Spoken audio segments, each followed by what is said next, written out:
Ryan Ermanni, University of Michigan great Braylon Edwards, and of course, Maz are about to take over on Woodward Sports. Every day, 2 to 4 p.m., it's the best Detroit sports talk on Detroit's best sports network, Woodward Sports. Hey, let's go. Tuesday show, September 10th. Maz, you keep writing the date wrong on this on the paper. Yesterday was September 7th. This is September 8th. Actually, ladies and gentlemen, it is September 10th. I'm sorry. 2024. Ermanni and Edwards with Maz, Woodward Sports Network, woodwardsports.com. If you're watching on YouTube, hit that like button. Hit subscribe. Woodward Sports on YouTube. Braylon Edwards, good afternoon to you, my friend. Been a big day in the world of Braylon Edwards. But, Can you zoom out on me, Pete, please? I just feel like I'm in a big bubble. Yeah, big bubble. Thank you, please. Got shine coming up. Yeah, exactly. Please have some respect. Yeah, big day for me. We'll get into that at some point, but just sad, man. Just sad watching my Jets, and I'm so happy to have the Lions as my second pair of team, man. I'm cheering for the Lions because the Jets last night, man. I got stuff on that. Oh man, I got some. Oh man, that's all I'll say. First of all, I figured out how to get the game. Stop it. I got my ESPN Plus app to work on the television. I had to sign out, sign back in. I got it working. Okay, so that's a plus. That's a plus. So I don't have to worry about that anymore. But then I got to watch the game, and they get down early, and then they have that great drive where every pass looked like it was 10 years ago. Aaron Rodgers right on the mark with Garrett Wilson. Every single play. Beautiful. They take the lead, and then it was all downhill from there. And what I noticed the most about him is I think he's still like he's walking in quicksand. He's taking it easy because even on the handoffs, you could see a handoff coming from a mile away. It just looked like it was practice almost. And I'm hoping that that'll work out the kinks. But the number one issue with the New York Jets is the coaching staff. They are overmatched. I don't think the team respects them. What happened last night with our guy, Sauce Gardner? Oh, yeah, it was Sauce. Went out of the game. I thought he was hurt. But in reality, he wasn't hurt. He was taking a timeout. I don't know what happened between him and the coaching staff, but it just shows me that they don't respect this coaching staff. And something probably has to change here pretty quick if it doesn't get straightened out. They're 0-1. You're going to see him another 6 or 7 times on national TV. Do you want to watch that crap? No, No. I don't. I will say I was pleasantly surprised with Aaron Rodgers in that second drive. That game was not about Aaron Rodgers to me at all. There were 2 or 3 drops that were first downs that keep drives going. Breece Hall had a bad game. This Jets vaunted defense, I thought between the second quarter to the middle of the third quarter, we didn't see Aaron Rodgers on the field for about 90 minutes of real time. It was the San Francisco 49ers did exactly what they wanted to and anything they wanted to that New York Jets defense. Oh, by the way, they did it with a backup running back that I never heard of. Boy, did he play good. Where the hell was Quinnen Williams at? Quinnen Williams was one of the best defensive tackles interior in the game. He didn't make a peep yesterday. You let a guy, undrafted free agent. Jordan Mason, undrafted free agent out of Georgia Tech, second most yards by a debut running back in the history of a primetime game was 142. Only second to Arian Foster. Like, where'd this guy come from? And this is supposed to be a defense that's going to be the catalyst for Aaron Rodgers in this offense. BS. And 8 straight times they scored. 8 straight It was drives. incredible. And do you think they could have used Hassan Reddick last night on defense? What? How Joe Douglas trades for a guy that made it very clear that he wasn't going to play unless he got a long-term deal, and then you trade for him and you don't give him the long-term deal? You piss him off. He's not playing. He's out. And this makes him look right. He's out $2 million already in fines and game check. He seems pretty okay with that. But again, the player said what he was going to do. He's simply following through on what exactly he said he was going to do. He said, I'm not playing unless I get a new deal. Oh, we're going to trade for you anyway. I was so disappointed in the Jets team last night. And I'll tell you, to localize this story, Braylon, to localize this story, all night long, I just kept saying, thank God. They didn't pick up Rob Saleh? Thank God. If you remember back 4 years ago, the two coaches that had the most noise and most connection to the Detroit Lions was Robert Saleh of the then San Francisco 49ers, coming back to Dearborn, Allen Park, where you could throw a football to Dearborn Fordson High School from that rotunda practice facility, so to speak.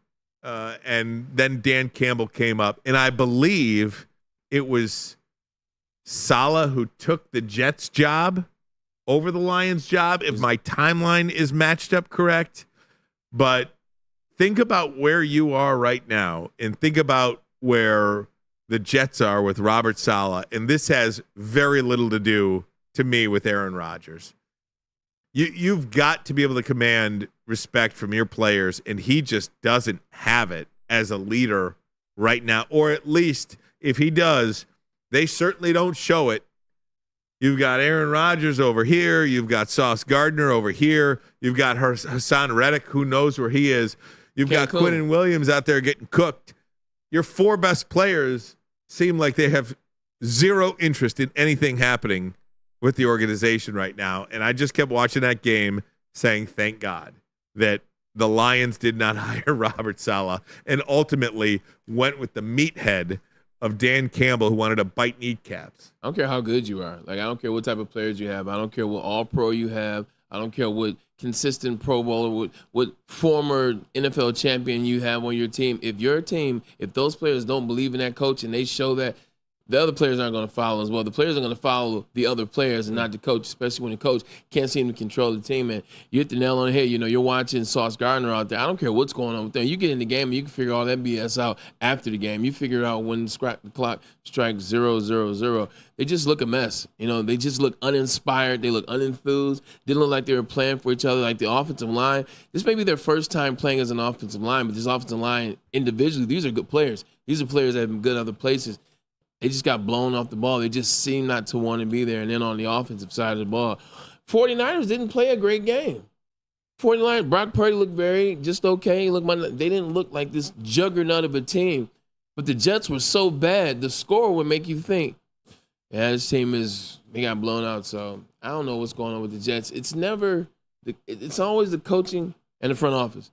You look through the history of the Jets, Maz, you've watched them. It's never players. They've always had enough players. We've always had the players that can get to the final, but it's the coaching and it's the front office. They can't seem to get out of their own way. I used to call them the Lions of the AFC. They are. They were. The Lions aren't that anymore. But the Jets are still the old SOL Lions of the AFC. Remember, guys, Jets have a Super Bowl, but they were an AFL team. They were not an NFL team. That was the Joe Namath game in '69 against the Colts. That don't count, man. That's ancient history. This team is so discombobulated. They don't know their ass from their elbows. They have one more road game, and then they play 4 straight home games. And again, we're going to see them 7 times this year. And I said, Aaron Rodgers, he's got the magic arm. He does. He could throw a football till he's 90. Yeah. But he don't trust his legs. You could see it. And it's game 1. He didn't play the preseason. It's game 1. I'm going to give him the same grace period you give everyone else, because a lot of quarterbacks played bad. Go to Kirk Cousins. Again, Achilles. Give him a break. All right, he came back very fast from an Achilles. Give them a break. That's week 1. I'll see how they do week 2, week 3. But as far as Achilles goes, how about CMC sitting out last night? Last minute decision, supposedly. Yeah, even though the rookie kind of blew it, and he got in trouble for that too. He got in trouble for that. Before I get to that, I can just make one more point on Saleh to clean this up here. Robert Saleh hired by the New York Jets January 14th, 2021. Dan Campbell hired by the Lions January 20th, 2021. So Saleh did go first. Yeah, but I'm pretty sure the Lions told him no. Perhaps. From what I understand. Perhaps. That's very good. Yes. And if they did that, great. I don't think they did. And they made the right choice. They did. When it comes down to A or B, you don't make the right choice 100% of the time, and the Lions appeared to have made the right choice by passing over Robert Saleh. That being said, do you believe the Jets, and you just said you were going to give them some grace, I still think Aaron Rodgers can play football. The throw that he had to Allen Lazard on the sideline, I don't know if anybody saw that. That was one of the greatest throws that you will see a quarterback make in the NFL. It is incredible how precise that throw was to Lazard for a first down. I think it was the third quarter. But I still think the Jets can do something. When you play on the road against a team that can play in the Super Bowl, that's a very difficult game. Yeah. San Francisco is going to do that to a lot of teams this year who play them at home. Does it change your mind on what the Jets can be this year? No, I don't. It doesn't change my mind on what the Jets can be because, like you said, it's an 18-week season, 17 games, so they have time to get better. Their team, their division is no juggernaut. So when you're staying at the AFC East, I'm not worried about them against the Dolphins, the Bills, nor the Patriots. So take time, get settled in. You can see the happy feet, like you said, when Aaron Rodgers early. He had an Achilles at 40 years old last season. He's coming back from that. Usually you don't see the happy foot, Aaron Rodgers spinning in a circle until the end of the game. He was doing that literally the second series of the game. So they will settle in. Breece Hall had a bad game. Fumble. Turnovers, man. You cannot turn the ball over in this league. He dropped a couple passes. One would have been a first down. Another would have gave them a 2nd and 5. So not everybody played their best game, but I think it's going to take some time to figure out what it is. But as he settles in, like you said, you see it still there. You saw the touchdown drive.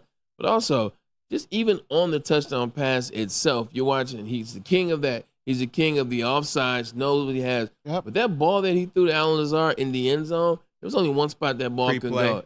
Free play, but he threw it. He threaded the needle. So nobody throws a better pass than him. Maybe Stafford. Maybe that's why they're always talking so long after they play each other. It was a complete domination last night. Did you change your mind on the Niners? Yes. Okay. Yes, I did. Good. I absolutely changed my mind on the Niners last night. That's a team that's going to be they ain't playing around. Seriously, they ain't playing around. They're just not. I mean, for that team to do that, really, without Ayuk involved, without Christian McCaffrey, that D line is Collins and Nick Bosa. Like they were wreaking havoc. Moody. They didn't miss Armstead. 6'6", Jake Moody. They didn't miss Eric Armstead had been there for the last 6 years with Nick Bosa. They didn't miss him last night. At least not against that Jets offensive line. I was with Jake Moody's dad on Saturday at the tailgate. Get out of here, really? At the Michigan tailgate. He's a big Drew fan, so he was there and talking to him and his uncle, who was the godfather of Jake. They couldn't speak highly of him. Next week they go to Minnesota. They're going to take a road trip to Minnesota to visit him, but I'm happy for the kid. He had a tough start as a rookie, turned it around. He's a hell of a kicker. Absolutely. Love Jake Moody. Go Blue. 6 for 6 last night. You mentioned Jordan Mason, 147 yards last night. He played like a man possessed. He did say, however, after the game on the field, when did you know you were starting? And he said Friday. And that is a huge, huge mistake. Yeah. By him or by the PR team. Because there are strong rules against when you have to report an injury. And for Christian McCaffrey to not show up on any injury report, but then be inactive 90 minutes before the game and everybody's left scrambling, that is a no-no. They're going to get fined major money for that. And then after the game, he was asked again by a media member, when did you know you were starting? He just hung his head and said, see, this is why I don't talk to y'all. But again, he's a rookie. He wasn't prepared for that. No. That's their fault. That's the 49ers team. Their staff. He's getting interviewed on live TV. Here's what you say, kid. Here's what you don't say. That's not his fault. I feel bad for that kid. Absolutely. Yeah, 100%. You know, it's the job of the media liaison. They come on. You knew when he was going to be interviewed. You knew they were blowing the daylights out of the New York Jets. You knew in the start of fourth quarter, this would be your guy. This is who you'll talk to. Your job, as soon as the game is over with, like it's like Dave Abloff used to do at Michigan. Yeah. As soon as the game's over with, he's going to whatever player, and he's escorting them. But as he's escorting them over there, hey, make sure you don't mention X, Y, Z like you said. Look, you just happy to be here, blah, blah, blah, blah, blah. Give you the quick notes. And then that way when the camera's on, you get asked that same question. That's still right in your head. And it comes out almost like it was your words. I don't think they knew that question was going to get asked. Nah. Clearly they did. Clearly they didn't. They didn't. If they had something to hide, Okay. If they had something to hide, then they clearly didn't realize that. Because Kyle Shanahan came out and said, "Look, we didn't tell him that. We didn't tell him that." So it is what it is. Right. We all know he probably knew on Friday, and the cat's out of the bag, man. No doubt. Here's Robert Saleh after the game. The New York Jets 0-1 on the year. Defense, did not play like they used to play. Yeah, it's anytime you get run on like that. And credit to them, like I said, it's a championship outfit, and they introduced us to some championship football, and we'll get that shit fixed. It's funny when a guy like Jordan Marshall goes for 147. Does it diminish a little bit of Christian McCaffrey's value? Is it when you think about Trent Williams and those big guys up front and what they do, doesn't it feel Joe like Buck brought it up? Just a little bit of a plug and play?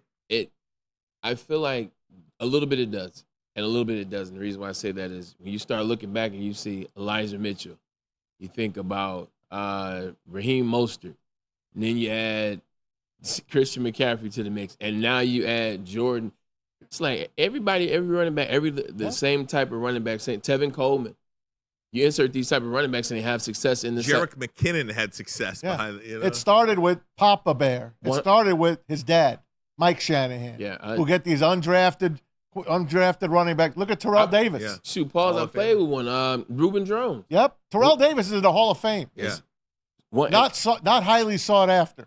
Yeah, I think he went to Georgia. I want to say he got drafted in the 6th round out of Georgia back then. Late. But 100%, it's Christian McCaffrey you give a little bit more credit because you see what he took it last year. Look, 1,900 yards from scrimmage, 21 touchdowns. Like, now that's just a little bit above. So he is better than them.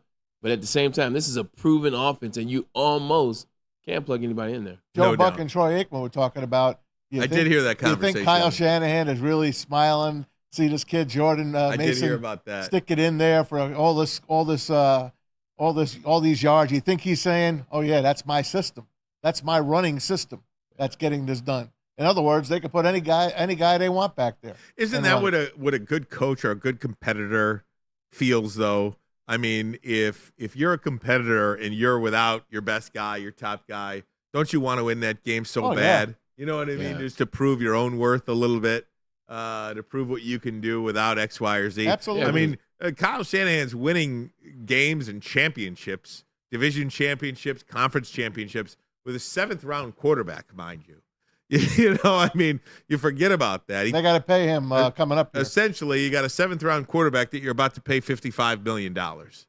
That's what that system really has done for him, along with a lot of great players. Yeah, you love hearing the radio because people have the conversations like, oh, well, you have Christian McCaffrey. He's the best dual threat weapon in the NFL. Oh, you have Debo. Oh, you have this. Oh, you have Brandon Ayuk. Every once in a while, like you said, when you get an opportunity, look, there's no Christian McCaffrey. We don't have that guy. Brandon Ayuk just signed the camp the other day, and he showed it because he dropped a wide open pass in the end zone, messed up my parlay. That's neither here nor there. Did you see Peyton Manning about that? Yeah. Oh, man, what? It wasn't that one. It was another catch, but yeah, same thing. It was the Ayuk drop in the end zone. In the end zone. He said, catch the pass. Yeah, Peyton said, get in camp, learn how to catch that ball and catch it. Peyton and kids said a couple things there last night. Peyton was like, that is a training camp drop. It is. He said that is why you do whatever you have to do to get your business done in the off season, because these reps now matter. You make those drops in camp. So when you get to week 1, when you get to week 2, you catch that pass. He said that was definitely a training camp drop and pleaded with players in the NFL to do whatever you have to do to get your business done in the off season so you could be in camp. But this is the problem I have with Peyton Manning. This is the problem I have with Tom Brady. This is what I know what you're going to say. They never have to ask to get paid. Mm-hmm. So they never have to deal with the nitty-gritty things behind the line when the team doesn't want to give the player what he deserves or they want to wait till the last minute. He's absolutely right. This is a camp drop. You weren't in camp. You weren't allowed to be in camp to get in rhythm. This is a catch you make 100 times out of 100 times at his level. But you're not in camp, so I understand it. But you know how you get in camp? You have a front office like Brad Holmes. You get with your players early in the year. You get this taken care of in April. Now he's in camp in August when the season happens. Now he's not dropping it, and everybody's on the same page. I agree with you up until a point. In this individual case, I agree with you on the big picture case of that because I'm thinking to myself with Peyton saying this, yeah, Peyton, you never had to worry about something like this. Right. But that's one. But in this individual case of Brandon Ayuk signed the same deal that was on the table for a month. You know what I mean? Like that deal that he signed was the deal that was offered to him a month earlier. He said, I made a mountain out of a molehill. Yeah. He even admitted that. Yeah. Now, let me ask you guys about the Manning cast. First of all, do you tune into it? No. Or do you just watch the highlights, Twitter? Yeah, I don't tune into it. It doesn't do it for me. I don't know. I know they pay a lot of money to those guys. I just don't care. I like a traditional broadcast. Me too. No matter how bad, like even baseball did this. Joe Buck was doing a Manning cast style baseball game a couple of weeks ago. And we're not Carl Ravitch guys on the play-by-play Sunday Night Baseball.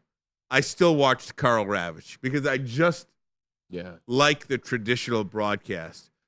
Play-by-play, color analyst, and that's it. Maybe you got somebody on the field. Yeah, with me, it's the same. I think talking to you guys, I'm getting more and more to actual commentators, broadcasters, listening to them, letting them be the pulse and letting them be the atmosphere of the game. And plus, I'm starting to love football more again. A lot of times, the last couple of years, I watch to watch. Sure. Yeah, I watch. I play ball. I watch. What are we doing? Then you work in this space. Okay, I got to dial in. I got to do my homework. I got to see who's doing what. But now I'm doing it because it's homework. I'm actually enjoying the NFL. There's a lot of excitement about this season. So I don't want to watch the Manning cast. I used to tune into it last year and the year before and see when they have The Rock on or insert guests here that's interesting. Now I want to hear the game. I'm dialed into the game. I want to hear the game. I want to see the game. I want to be in the game. So I'm out on the Manning cast. That takes me to Tom Brady. And I watch the games, as you know. If the announcers we never talked about this yesterday. Right. So if the announcers are who I love, I'm locked in. The Bears game, fantastic. Adam Amin, who I love, is paired now with Mark Sanchez. Yeah. Sanchez and him were great together. Last year was Stink with Amin, but they moved Stink to some other to the number 5 team. I love Fox's broadcast. That's my number one, hands down. That's where Joe Buck and Troy Aikman should still be, but they're not. And to hear Troy and Joe, I love them to death. Jim Nantz and Romo, okay, they're like the third. But Kevin Burkhardt, who I think is a fantastic play-by-play guy, can do anything. Baseball, he was great at, and he's doing football. Number one guy. Last year, of course, he's with Greg. Yeah. All right? Olsen. Greg Olsen. Thank you. They're great. Fantastic together. And Greg Olsen worked his way up to that booth. Tom Brady is just stuck in that booth. I know it's his first time, and hell, man, we all get nervous when we're doing a thing the first time. Even if we go on a remote, you're in front of people, you always going to have a little butterflies in your stomach because you want to put on a good show. You want to do the best you can do. Yeah. He's stiff. He's stiff. I don't even know if I like his voice, to be perfectly honest with you. I don't. Yeah, it was forced. I mean, they put him on this royal chair. They might as well have carried him in to the stadium. Erin Andrews was tripping up on her words, trying to get it to Tom Brady. Everything was about Tom Brady. $350 million Tom Brady. $375. Yeah, well, who's counting? I don't like it. I didn't like it from the get-go. I don't think it was right, and he's got a lot of work to do. That's all I got to say. I will say this. Tom Brady is great, if not the greatest, at everything he does. And when somebody like that looks human, it's a weird kind of dynamic. Yeah. He was very human in that booth. All that being said, people love Greg Olsen. I invite everybody to go back and watch Greg Olsen's first game at Fox and first season at Fox. He was still good. And Tom Brady is good. Greg Olsen became great after 2 years with Kevin Burkhardt. And I disagree. Okay. What do you say? He was good when he was with the second and third team. Okay. Then he worked his way up to the number one team. They didn't just stick him in the number one booth. Well, that's your problem with Brady. Right. That's your problem. My gripe is learn the craft. Who says you're not a broadcaster? Learn your craft. Greg Olsen learned his craft. Tony Romo learned his craft. Tell him, man. I'm sorry. You don't just stick anyone in. Monday Night Football, they had Joe Namath. He sucked. O.J. Simpson, terrible. Alex Karras, horrible. Oh, yeah. What's Dennis? Who was the comedian? Dennis Miller. Horrible. Oh, I remember. Horrible. Bill O'Reilly. No, Bill O'Reilly Rush wasn't Limbaugh. there. Rush Limbaugh. Horrible. It was Howard, Frank Gifford, and Danny Don Meredith. That was the three best guys. Then they tried to reinvent themselves, and it don't work. This is so subjective. Tom Brady is as bad as he's ever going to be. He is going to get better each and every week. And ultimately, he too will be great at this. He works too hard. He prepares too hard to not be great at this. He will be great at this. There will be an adjustment period. Yeah. But he was very good. And he was? To be able to watch the game. It was a lousy game. It was a lousy game. He talked at one point, circled Micah Parsons about how difficult Cleveland's having blocking him, and that ensuing play, Parsons tips the pass and it gets picked. I mean, to be able to watch football, pick up on what's about to through the lens of Tom Brady is a privilege. Nobody has seen the game quite like Tom Brady has seen the game. To be able to watch the game through his eyes is a privilege. Okay. Yeah. I can't argue with you there. He got you with one on that one. I can't argue. I'll give him some time. Also, too, man, Still pissed, though. I think for what you have the right to be pissed at is going to be the reason why Ryan is right about Tom Brady. Tom Brady knows that people feel that he just got stuck in the booth. He got stuck in the booth. He had privilege. It's Tom Brady. And they're like, oh, boo this man, boo this man. And I'm sure he's reading and seeing things talking about they miss Greg Olsen or Greg Olsen this. That's what he's going to dial in these offseason. That's what Ryan's talking about. He'll get better. This is a little trial and error part right now. But because he knows how guys and fans and people like you feel, and it's rightfully so, I think he's going to practice that much more and try to get better. Somebody wrote in the chat, and I don't have it in front of me, about Chris Osgood, how nervous. He was a nervous wreck. Nervous wreck. And now he's very good. Ozzy's great now. And so I understand, guys. And you know what? I used to do the high school football scoreboard at 11:30 at night on a Friday night on WJR. That was my first time opening a mic. Never mind trying to pronounce the cities that I just moved into the state and trying to pronounce all those cities up north. So, some people say I'm still a doofus. That's okay. It is hard. It's not easy. This job is not easy. It's a lot easier than the guys that are working on my wife's dock right now, putting it in, trying to hit it, hammer into the rocks, into the water. That's a real job. This really is Eli not a job. sucked too, by the way, the first year he did the Manning cast. Yeah. Now he's very good. Yeah. I remember the first I time understand. I remember the first time I did the car wash. I did the car wash from the retired standpoint in 2014 in October. And for those of you who don't know what the car wash is, it is not physically working at Jack's or Mr. C's or anywhere. Like, it is the rotation of shows. ESPN shows. They call it the car wash because you just go from one show to the next, to the next, to the next, station to station to station. Yeah, and it was, you talk about being nervous, man. It's the first time I did it, I went through the car wash. But I did it as kind of like a player analyst. Yeah. And so they were kind of talking to me. I'm answering questions more so on each show, a little bit of opinion here and there. First Take liked me, so they brought me back another day. But this time I was actually a part of the show. So I had 3 different segments, which means I had to have homework. I had to know what side I was going to stand on. I had to be able to combat Stephen A. Smith, which I ended up doing. And me and Skip ended up being on the same side of something. But that day, I was nervous as hell up there. Because I'm like, it's 3. This is it. I have my suit on. I'm ready. I'm dialing. I got my notes against their notes. I'm not sitting there as a player, Ryan, just getting interviewed like, oh, no, Rex Ryan was cool, and the reason why this, or blah, blah, blah. I was, no, I disagree about the Detroit Lions, I think, because I was talking about Ndamukong Suh, and I ended up saying something like, well, I don't even think Ndamukong wants to be in Detroit. And it was like, whoa, and Ndamukong doesn't want to be in Detroit? I'm like, oh, shoot, what have I said? That's good.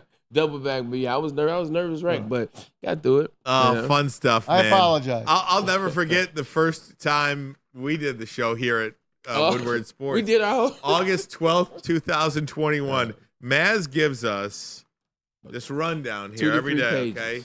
There's 3 pages of notes here. Just topics. 3 pages of topics. Each line is a topic that we could probably spend 15, 20 minutes on if you have a conversation about it. The chances that I get to everything on this, I could do this in 4 to 6 hours, really, all of this. First time we did the show, August 12th, 2021, this entire rundown was completed in 15 minutes. I'll never forget. At the 15-minute mark, I had nothing left to say. Gassed. It was over. We had emptied our chamber. That was it. So you do get better with the more reps you have. Guys, we got to get to a break. We want to get to some news of the day that is on the front page of ESPN.com. We'll fill you in on that. And the Detroit Tigers, by the way, play a baseball game tonight. I got a thought about that. I'll be there. We'll talk about that as well. Oh, nice jersey, man. Thank you. You're welcome Appreciate for that. The latest Lions news today as well. Lions going to get a break this week against the Bucs. We'll tell you what that is. All that and so much more. But first, the message from Les Stanford Chevrolet Cadillac Buick GMC. What happens when you run a great business for over 50 years? You expand and offer more products to more people. That's exactly what Les Stanford did by adding Les Stanford Buick GMC. They offer the same great service that customers have come to know and trust. Located in Ferndale on Woodward Avenue, just south of 9 Mile. And if you're looking for a Chevy or a Cadillac, Les Stanford in Dearborn, where they have been on Michigan Avenue for over 55 years. You can find the brand you want under one umbrella. LesStanford.com, LesStanford.com. Yep. Let's drive. Together, let's drive. And let's drive on over to the best Lions pregame show, which will be on September 15th. You can join us at Detroit's own very best, second best bar, located at 42 Watson Street, for the ultimate fan experience while catching the Woodward Sports pregame show with Sean Belegian and the great Neil Rule. Only at the second best bar. Come get some. It's bear hunting season, and Dan Campbell is hungry for some kneecaps. If you can just get a hold of them and you start dragging their ass out to the deep, dark abyss, you can drown them. The Kings of the North are back for another year of the brand new Lions. Make sure you're locked in to Detroit's #1 sports network for all the news and info on your Detroit Lions. Woodward Sports, let's go. Braylon Edwards here, Premier Pet Supply. Man, just looking around, who's got it better than pets?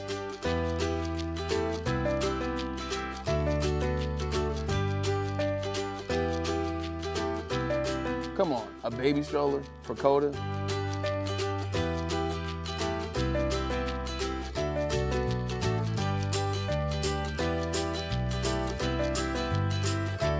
A chef for Lola? Really?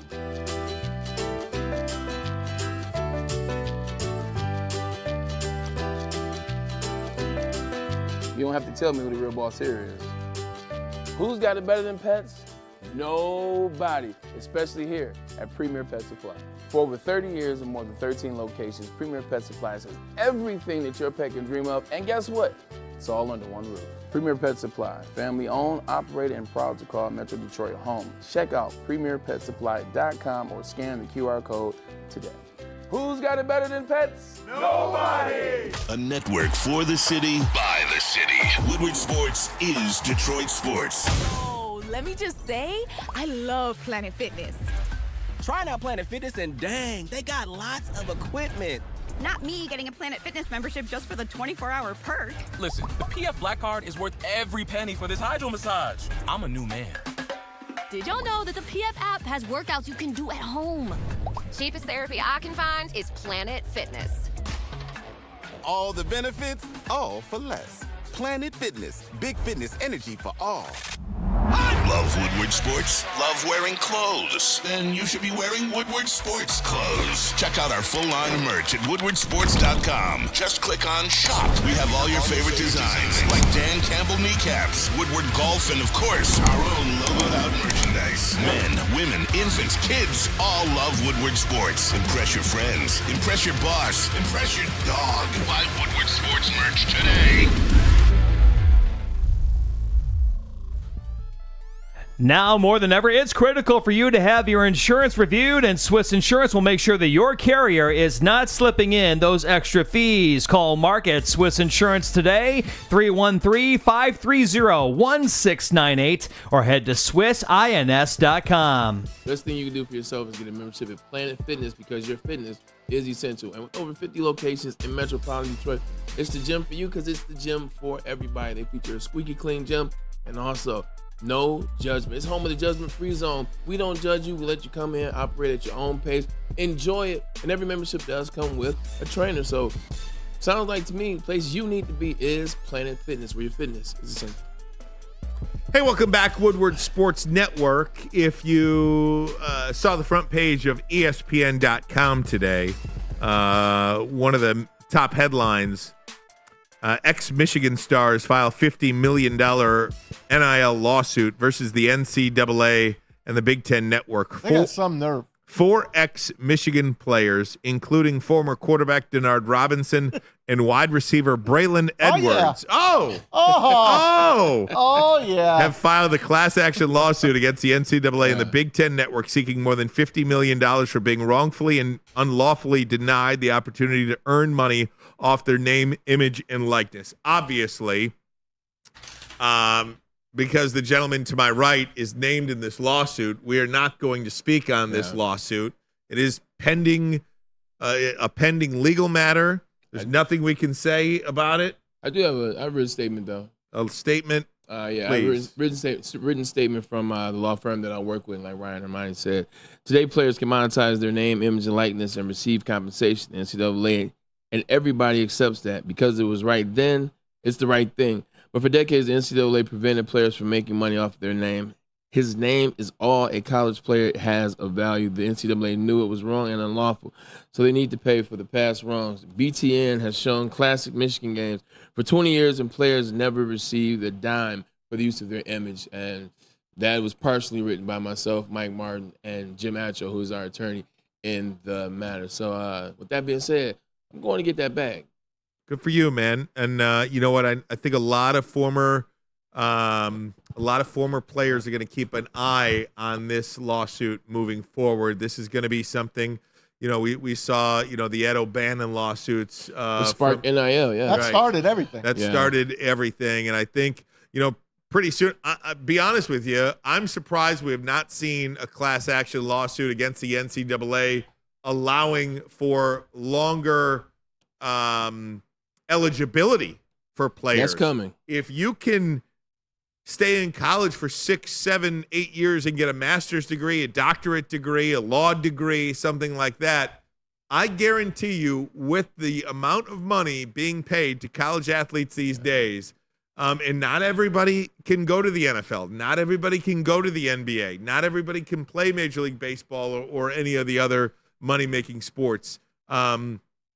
You're going to see a class action lawsuit from players who get together and say they want eligibility as long as they are a student in the school, be it a master's, be it a doctorate, be it a lawyer, law degree, something like that. You will see that because, again, there's a lot of money being tossed around for NIL right now. I agree. I've been waiting for that one in terms of you look at just in the NFL space, look at Bo Nix and Michael Penix. Those aren't first-round quarterbacks if you would have got drafted 3 years ago. But each of those individuals played 6, 7 years. Now you get drafted in the first round. Because of the COVID year, because of injury year. 100%. They've got that extra time. And now you add that into the mix. Well, if I'm still a student and I never actually went pro, then why can't I still play college football?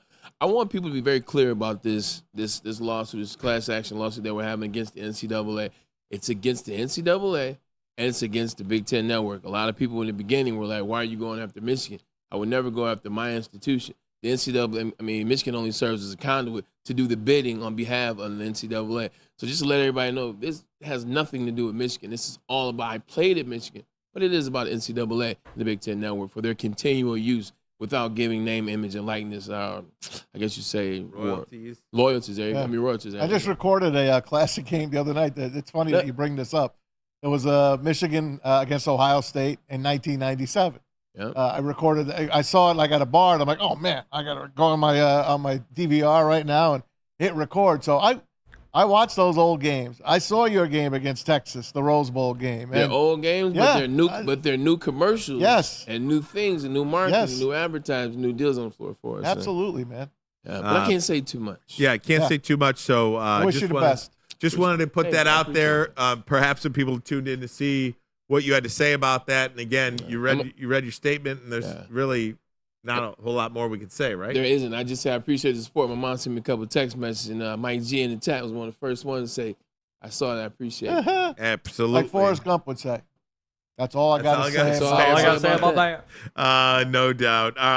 Guys, I do want to get to the Tigers. They play a game tonight against the Colorado. They have to sweep. They didn't play last night. They gained a half a game. They did gain a half a game, by the way. The Twins and the Royals both lost, by the way. So the Tigers sit at 3 games out of the wild card. It's essentially a 4-game lead. I don't care about that. Okay, it looks like 3. That's right. It looks like 3, but it's essentially a 4-game lead because there is no game 163 any longer because of the extra wild card. It goes to a tiebreak. Minnesota owns the tiebreak. They won the season series against the Tigers 7-6, so they essentially have a 4th game in hand. We peed a game away in that series. Oh, 100%. No doubt about it. Here's the question I have. Oh, go ahead, Bray. I was just going to say, Matt, Ryan, what's so interesting about this whole thing, over the last 10 games, they're only 5-5 in gained ground. Yep. Like, it's not like they're on some hot streak or some heater or they're coming down the stretch and they've won 9 of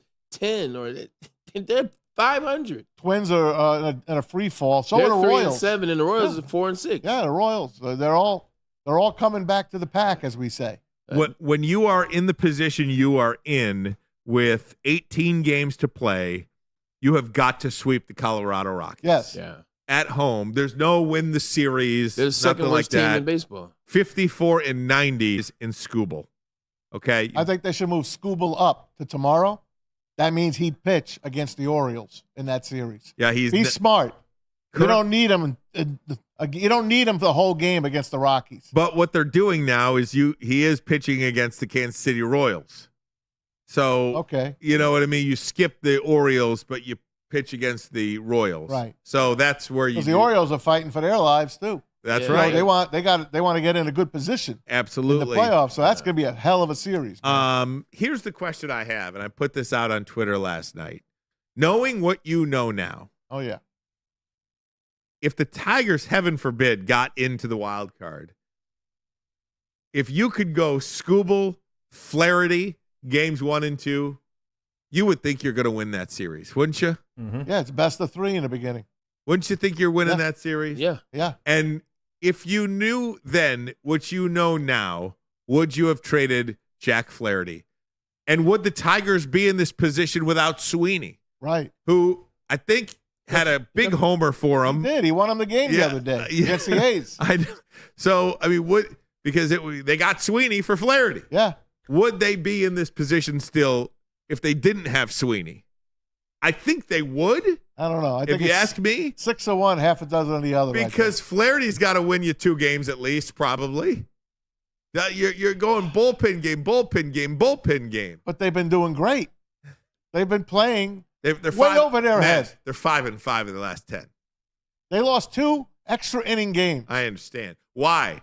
Because their bullpen guys are out.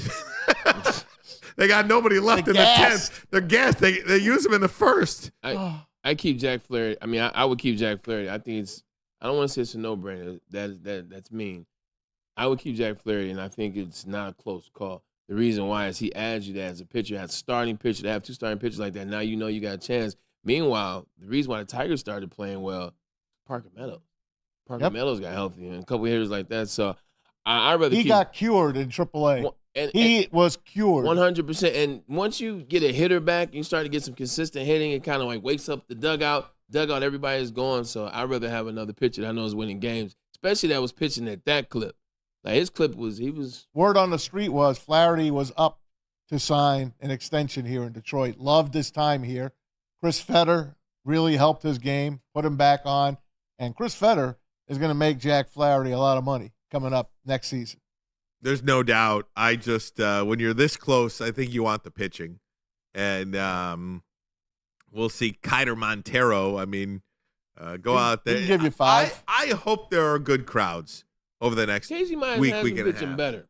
Yeah. Like since he he's needs come innings. back, he's been pitching a little bit better. So I'll take a stance back on that. But please give us something. Who's going tonight, Montero? Montero's going. I'll be there. Montero, Mize, Scooble. I'll be there. Over the next Can't wait. 3 games. Gorgeous night for baseball. Yeah, it really is. It really is. So you guys are welcome to join. Oh, thanks, Maz. Thank you. I'm You good. got karate or something? No, not karate tonight. We got the debate tonight. Oh yeah. Yeah. The debate. I've got to. There's not a chance in hell that I'll watch 1 minute of that. Really? Yeah. I don't care. I don't care.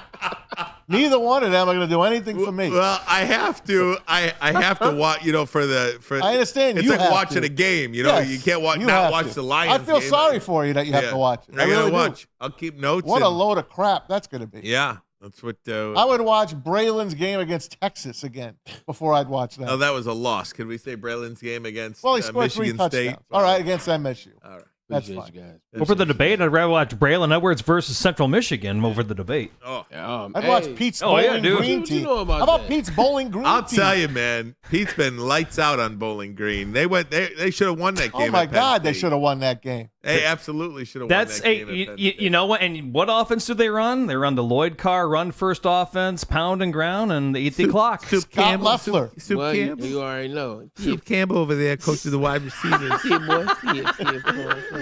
You know, you can't stick it 60. Hey, Pete and I are going to some Bowling Green games this year. You guys I'd want to join us? love to go. I'd love to go down there. Guys, let me see the schedule because I want to go. I told Sue his favorite saying was slick, a slickster. Oh, yeah. But you can't say that with a list. You can't slick a slickster. Bray can get us on the sidelines. I could. Yeah. But we could do the, I've been waiting to, man. Remember the Bowling Green Toledo game is now back on a Saturday. Yes, Saturday at 1. Yeah, Saturday and it's at at Toledo this year. Oh, the Glass Bowl. Glass Bowl. So. Glass Bowl. Absolutely. I worked in Toledo. My second TV job was in Toledo. I would go to Urban Meyer was the coach at Bowling Green. I know, you call him mayor or something? Yeah, Urban Meyer. Urban Mayor? I want to go to a Maxon game.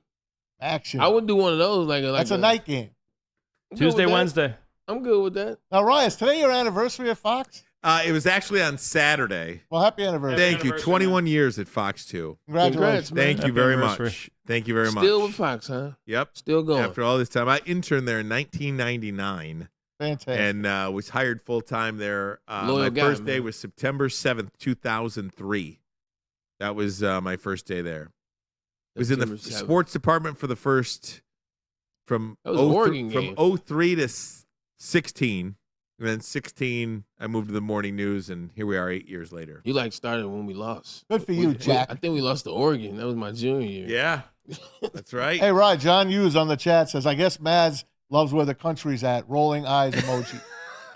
No, John, I don't like it. I am going to vote, and no matter who I vote for, I guess it's going to be the wrong choice one way or the other. So what the hell's the difference? Take it up his rear end. Okay, I'm still going to be paying my taxes up.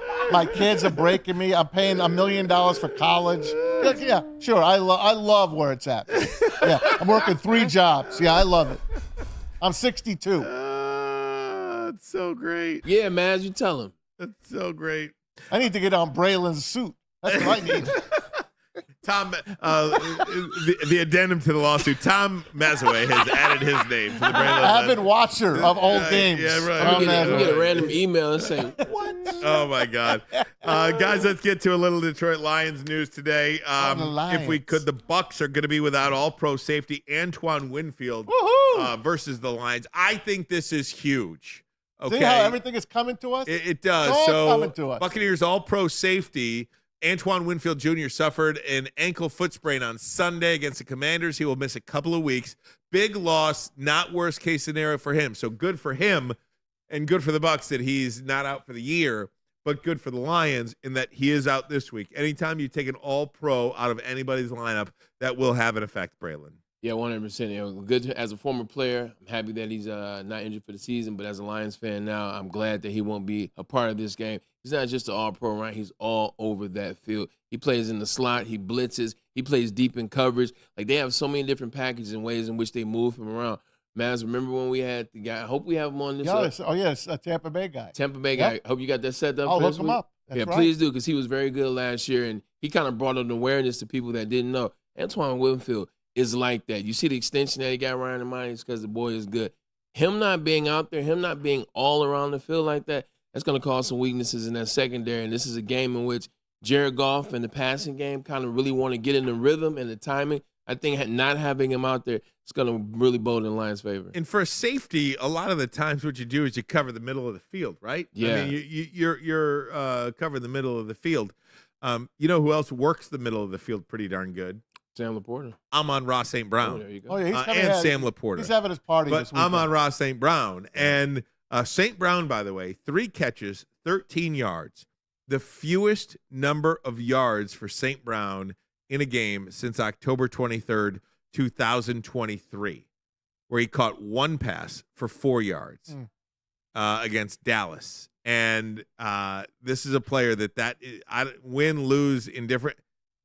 This is not a player that's going to, he is going to come out. He's going to have one of those 12 catch, 16 target, 140-yard touchdown kind of game. That's what you're going to see. I agree. And the fact that Winfield is out, covering the middle, I think that's an exploitable matchup already, even if Winfield was there. But now that he's not, and Tampa's, got some problems on the secondary to begin with, and now throw Winfield in there. It's a big deal for him. I don't have a problem at quarterback. Because we got their second best player in Carlton Davis II. This is what I was always excited about with Jameson is if Jameson was what he was at Alabama, hell, if Jameson was 75% of what he was at Alabama, he was going to create a double team situation. Guys are going to have to double team. You're going to have to cover him underneath, and you're going to have to cover him deep because of that speed. You put two guys on Jameson Williams, you know who's wide open, who's single coverage. Now you let Amon-Ra work, and these are the type of routes that they've been running over the past couple of years. But the difference is now he gets a chance to run them against man-on-man coverage in that slot. He would destroy the second DB or the third DB that you put on him in that slot. But because of what J-Mo did last week, teams are going to have to take number 9 serious, and it's going to let 14 eat a lot. You've seen this a lot in football. That second receiver, he's usually a Pro Bowl receiver. I remember I used to absolutely hate playing against the Cincinnati Bengals because we spent so much time with Chad Ochocinco. TJ Houshmandzadeh used to destroy us. And I'm not saying TJ Houshmandzadeh is as good as Amon-Ra, but I'm saying TJ got on those second, third DBs. It was easy. I think this is a really big week for St. Brown, too. You don't want to go too long without being involved. And even Laporta, what did he have, 4 for 45? I mean, you don't want to go too long with not being involved. And one of the things that I think you're going to see this Lions team throughout the year, you're not going to see the same guy go back-to-back weeks where he just torches you. Just too many stars here. So, I think a lot of people are going to be on the J-Mo train this week. Mm-hmm. I jump off the J-Mo train this week and jump on the Amon-Ra train. And then next week it's going to be Khalif. And then next week it's going to be Laporta. And then the next week it's going to be Gibbs. This team will beat you a different way each and every week. I don't think the same player is going to beat you this 2 weeks consecutively. I will say this, though. Remember when Tyreek Hill first started with the Kansas City Chiefs, he was beating teams every week, but you know what? Travis Kelce was eating as well. Absolutely. Sammy Watkins was eating as well. The running back, I can't think of his number 27, Jamie, was eating as well because that's just how good that system was. And I think that's what can happen here. There's no reason. Jameson Williams is going to be one of those ones. So he's going to eat every week. Tyreek Hill eats every week. Jameson Williams is going to be one of those guys that eats every week. But Amon-Ra St. Brown, I think he will benefit from it. You're going to have to double coverage. Jameson Williams is going to leave a lot of backdoor. And it also will leave Sam Laporta as well. A lot of teams have been running this for a while. It's just new to us. I worry about the other side of the ball. And I'm hoping DJ Reader could get in there. This is again, guys, this is game 2 of the preseason for the Lions. It's the real season, but this is their second game getting out there together. You saw they got the cobwebs out in the fourth quarter against the Rams. They got rolling. Hopefully they continue that going into this game. But I got to see them. Last year, Mike Evans is a hell of a receiver. He ain't going anywhere. And Baker Mayfield seems to be playing at his best. Can we say that? 100%. Baker Mayfield is feeling good about himself. You heard him. He says, when I'm having fun is when I'm really good. And we'll talk about the Cleveland Browns situation in a little while. But, wow, they gave Baker Mayfield away for Deshaun Watson, and Baker has found a home in Tampa. And he's doing a hell of a job with that team. Rachaad White can run as well. We got to see these guys get to the quarterback. DJ Reed has got to help. And let's see if Hutchinson can close this time and maybe get 2 sacks this game. You mentioned Mike Evans, 8 catches, 147 yards, and a touchdown last year in the playoff game. Yep. And, last year's secondary was last year's secondary. But, again, you go Cooper Kupp, you go Mike Evans. This new secondary is going to be tested right off the jump here, Bray. Yeah, 100%. Mike Evans is one of my favorite wide receivers. Mm-hmm. I feel like he's one of the most underrated wide receivers. 10 years in a row, man, he has had 1,000 yards. 10 years in a row, he's had 1,000 yards. He's the first ballot Hall of Famer. Yeah, absolutely. But he just goes out there and make plays. He's one of the last of the taller wide receivers. He's 6'5", but he can run all the routes. He's a guy that you're going to go on to, and no matter how he is, he's going to be open. He's 6'5". They're going to throw him the ball. They're going to think he's open. So, you want to put some hands on Mike Evans early because once he's his comfort blanket. You get going with Mike Evans, you get a couple passes here, here's a slant. Next thing you know, they feel more comfortable, take the ball over top of you. And if you get Baker in that type of rhythm, hell, they almost got in that type of rhythm against us. So can't let them get in that rhythm. You got to stop Mike Evans early because he's the guy. Once they get going with him, the offense and everything else seems to branch open. You know who doesn't get a lot of credit? And just talking about the Bucs, how about freaking Todd Bowles? Oh, yeah.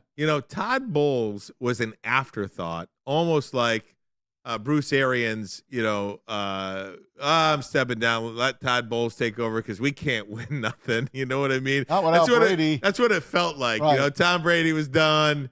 They just lost in the playoffs. I'm going to step aside. I don't want to redo it again. We'll give it to Todd Bowles, see what he can do. And it was almost like a joke. We expected Todd Bowles to be fired within probably the first 6 games of the season. He washed out with the Jets, but he learned a lot from being with the Jets.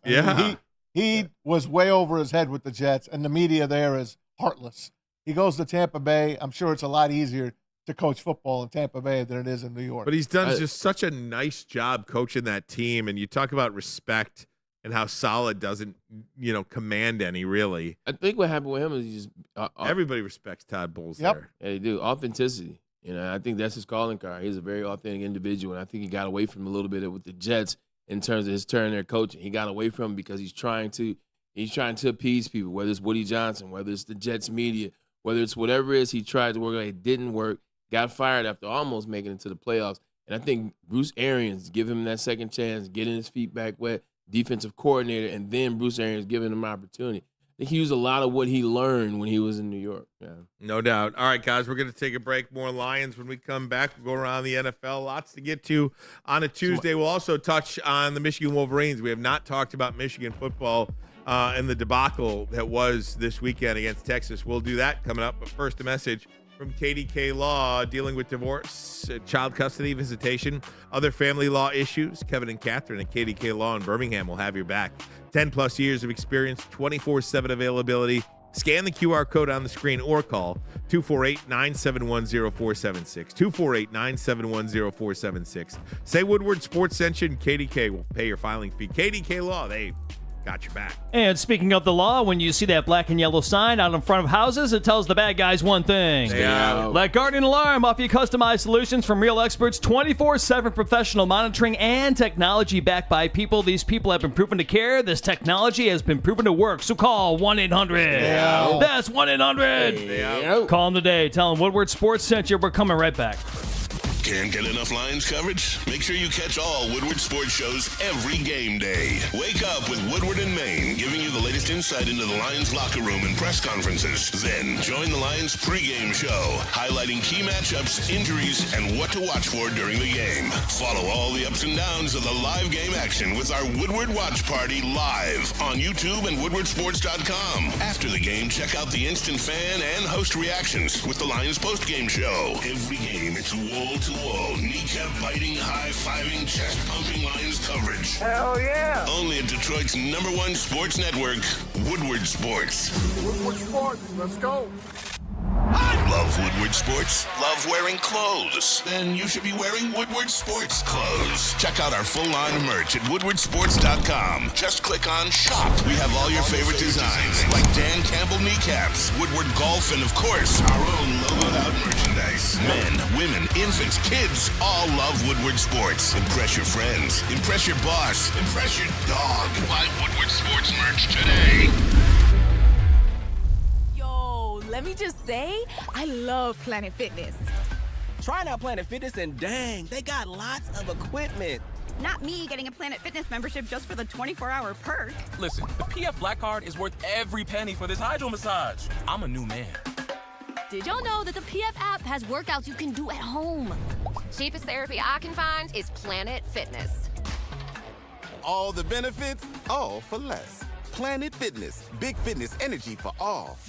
It's bear hunting season, and Dan Campbell is hungry for some kneecaps. If you can just get a hold of them and you start dragging their ass out to the deep, dark abyss, you can drown them. The Kings of the North are back for another year of the brand new Lions. Make sure you're locked in to Detroit's #1 sports network for all the news and info on your Detroit Lions. Woodward Sports, let's go. Let's go. Dreaming of a new home, but feeling the financial pleasure? You know it. The financial pinch, that is. Great. That's Mark White and Associates. Your trusted real estate experts are here to help. Mark White and his team will pay up to $5,000 of your closing costs. $5,000, guys. Call Mark White and Associates today, 248-290-8242. Check them out online, markwhitesells.com. Again, call Mark White and Associates today, 248-290-8242 to make your dreams come true. And let me tell you about Lady Jane's Haircuts for Men. Awesome is when a guy can be a guy and get an amazing haircut. That's Lady Jane's Haircuts for Men. Stop in, sit back, let one of Lady Jane's talented stylists make you look and feel great. You could walk in anytime, 7 days a week. Lady Jane's. It's wicked awesome. And welcome back, Woodward Sports Network. Check us out on YouTube. Hit that like button. Hit subscribe. Woodward Sports on YouTube. We're here 2 to 4 live each and every day. You could also listen to us whenever you want. Just come back to YouTube. Braylon, I feel like we should get to the Michigan now before we get to back to the Lions. We've done a lot of Lions. I guess it's time. Yeah, we should. We have to? Texas completely blew out the University of Michigan, 31-12. Michigan scored a late touchdown, Samaj Morgan, on the final drive in mop-up duty. Davis Warren had the touchdown, had an interception. Quinn Ewers completely chewed up Michigan's defense. 3 touchdowns, 5th worst home loss by a defending champ. Michigan hosts Arkansas State Saturday at noon. It was embarrassing. It was all of the above. It was completely unexpected by me. Maybe I'm blinded by it. I just did not see this butt whipping. I didn't see it. If nothing else, I thought the defense has two guys that are going to be picked in the top 8 of the NFL draft. That alone leads me to believe that they're going to be in a lot of games. They simply didn't have it. Here's Davis Warren, Michigan quarterback Davis Warren. Just going to play this for you. Adversity and resolve, 2 key words to take away as the Wolverines move on from their loss to the Longhorns. For the guys in that locker room, they know how to deal with tough situations. We just weren't good enough. Shot ourselves in the foot too many times. Texas is a good football team, and they're gonna capitalize when we make mistakes. And me as a quarterback, I got to be better. Got to be better at moving the chains on 3rd downs and keeping us going as an offense. That falls on me. Comes down to execution, by me, by the offense. Just can't turn the ball over really. Can connect on a couple more things. Left a lot out there, but really just shot ourselves in the foot. We didn't give the defense a chance. I feel like they were a good team, but I feel like we beat ourselves a lot in a lot of aspects. In all 3 phases: offense, defense, and special teams. But you just take this one on the chin and keep it moving. It's how you respond. I just didn't see this coming, Bray. And I probably should have after that Fresno game, but this does not. I don't think it's a overreaction to watch Michigan play football the first 2 weeks and say they might struggle to win 6 games. Yeah, unfortunately, I saw it last week against Fresno State. And when you watch them, they didn't look like the Michigan of old. Or let me not say the Michigan of old. They didn't look like the Michigan of the last 3 years. What we saw in Michigan the last 3 years, they were faster, they were stronger, they dominated people. They looked like Alabama. They looked like Georgia. They looked like when Ohio State was winning championships, and Clemson, you can add them in there as well. They looked like Michigan when Jim Harbaugh first got here. They looked like they had some good players, looked like they had some okay players, and looked like it was going to take them a while to figure it out. We went through the carryback quarter cell pretty much Jim Harbaugh's whole career here in Michigan, and yet we're here again. I'm not going to lie. It's going to take time. The type of system you replaced here at Michigan, man, you're talking about 18 players last year. You're talking about 13 players were drafted, 1 in the first round, a couple here in the second round, the 3rd round. The identity was Blake Corum. The identity were those players. And then also the identity was Jim Harbaugh. Jim Harbaugh's also no longer here. Ben Herbert, who he'd done a tremendous job with those athletes. Ben Herbert is no longer here, the strength and conditioning program. He's out there with the Chargers. So And Maz gets sad, and so do you, and you have every right. This is going to be a year where we win 7, 8 games, hopefully 7, 8 games, and then where you really want to test. Boy, if they win 8, Braylon, I think that's a win. Okay, 100% 7. 100% if they win 8, it's a win. So 7 games, 8 games, hopefully. But wow, 100%. But it is real when you watch them match up. It's just not there. It's just not the same, and it looks like these quarterbacks. When you watch it. It just seems like we struck gold in the right time with Jim Harbaugh. Everything played out with Jim Harbaugh. Jim Harbaugh not necessarily preparing to stay. And now you look at where this cupboard is. They're not built to last, to replenish so many players like a Georgia, like a Alabama, who have been factoring kids in for the last 15 years. Alabama was a 20-year machine. So when people talk about, well, Kellen DeBoer still has players from Nick Saban.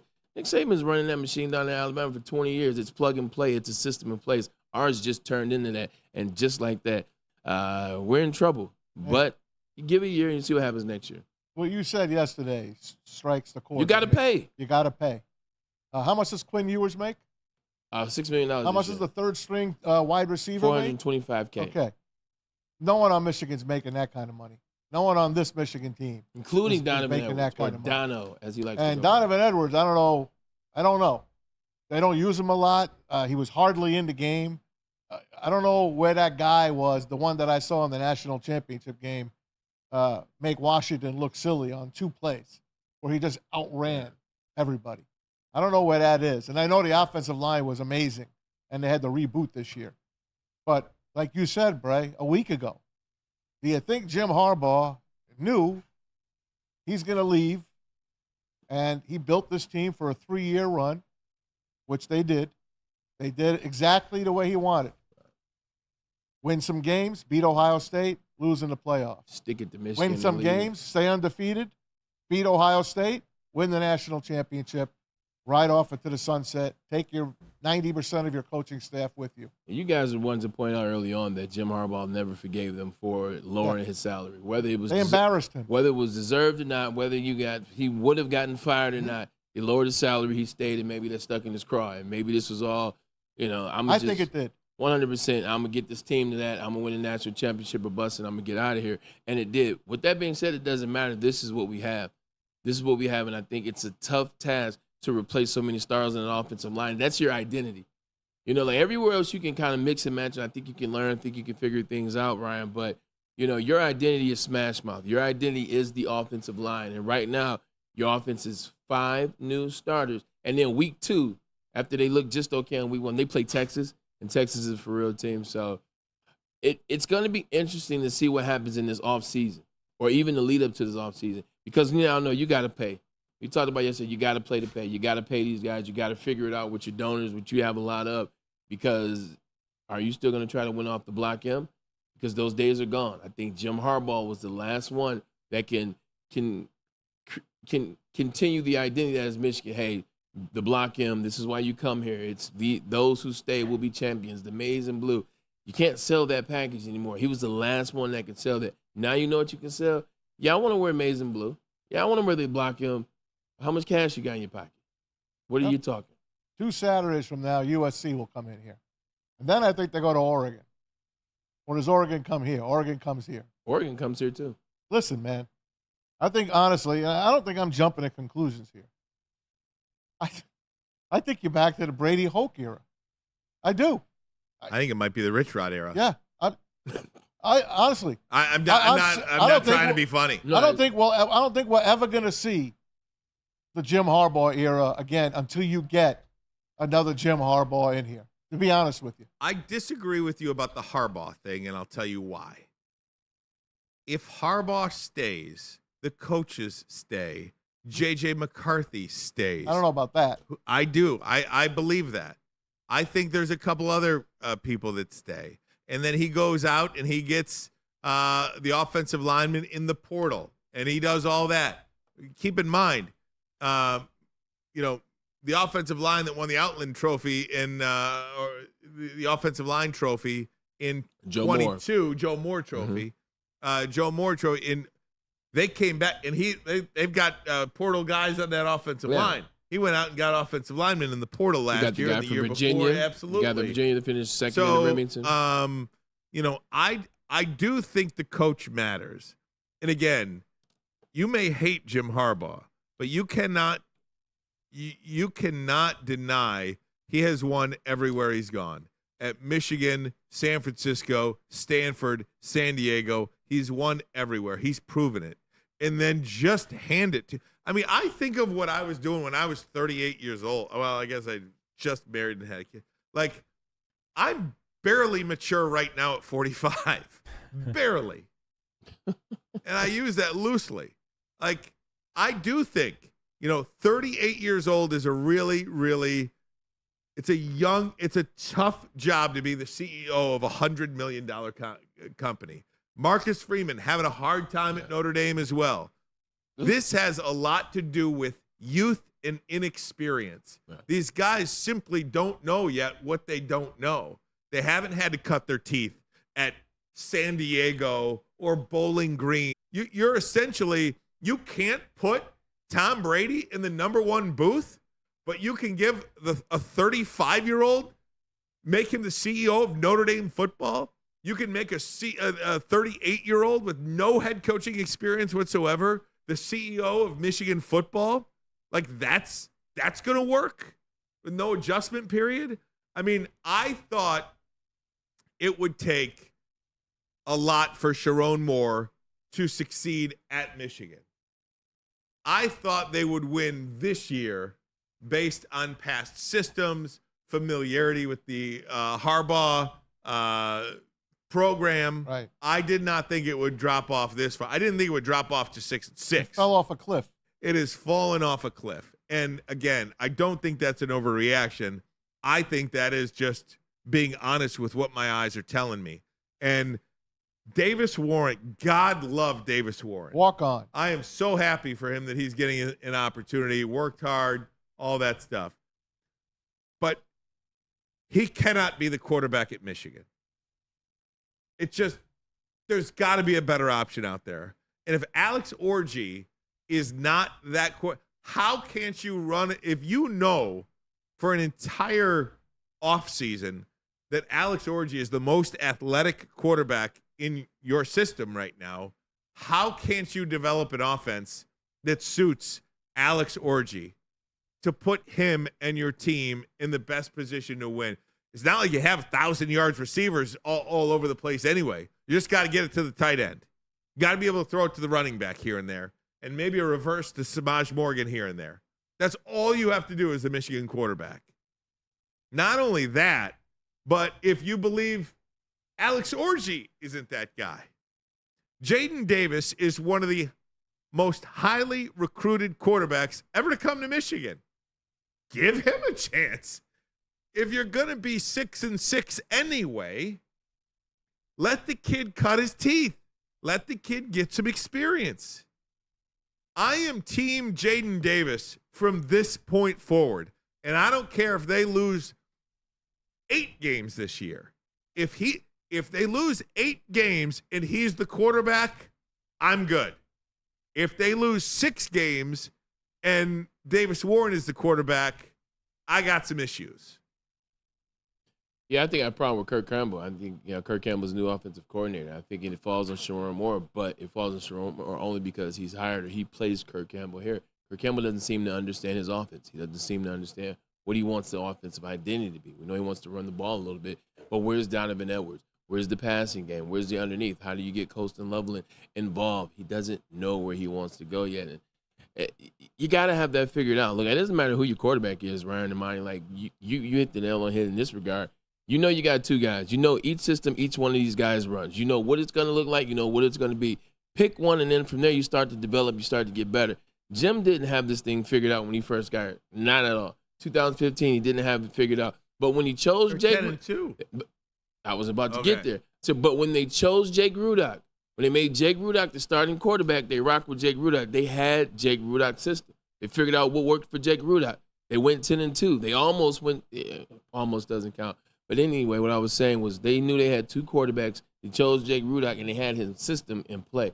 You got to choose one of these quarterbacks, and should have had a system in play a long time ago. This team wasn't good enough to kind of, we'll play with the idea. Is it Orji? Is it Mills? by the Texas game. You're still trying to figure out who your starting quarterback is, and you're playing the number 3 team in the country in Texas. And you knew for a very long time that team was coming in there and that they would be undefeated and that would be Texas. But you tried to pucks around and try to figure it out and go back and forth. You got to make a decision. You got to roll with it. So I challenge Kirk Campbell. Who are you and what your offense is? I missed Cade McNamara this past week. Well, no, I didn't. I'm just saying. Yeah. I thought of him. To your point, yeah. He's better than what we got now. I'm sorry.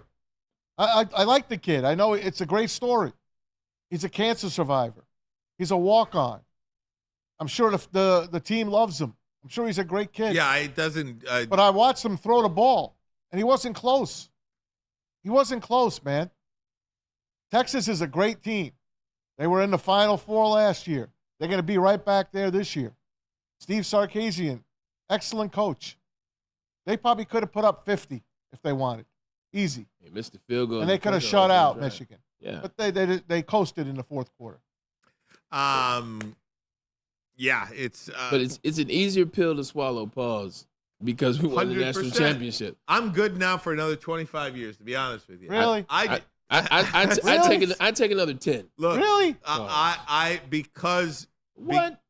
Here, I'll tell you. Michigan got destroyed. You're the defending champion, and they're going to fall to 7 wins this year? Maz, but see, I already knew. The reason why I'm not tripping, I already knew what Michigan built that base off of. It was Jim Harbaugh. They weren't spending money, but Jim Harbaugh's name and kind of the last. That's why it's so important. And Saban, that's why it's so important. That's why I wasn't excited for Sharon Moore. I told you guys. Same, but he's not the guy.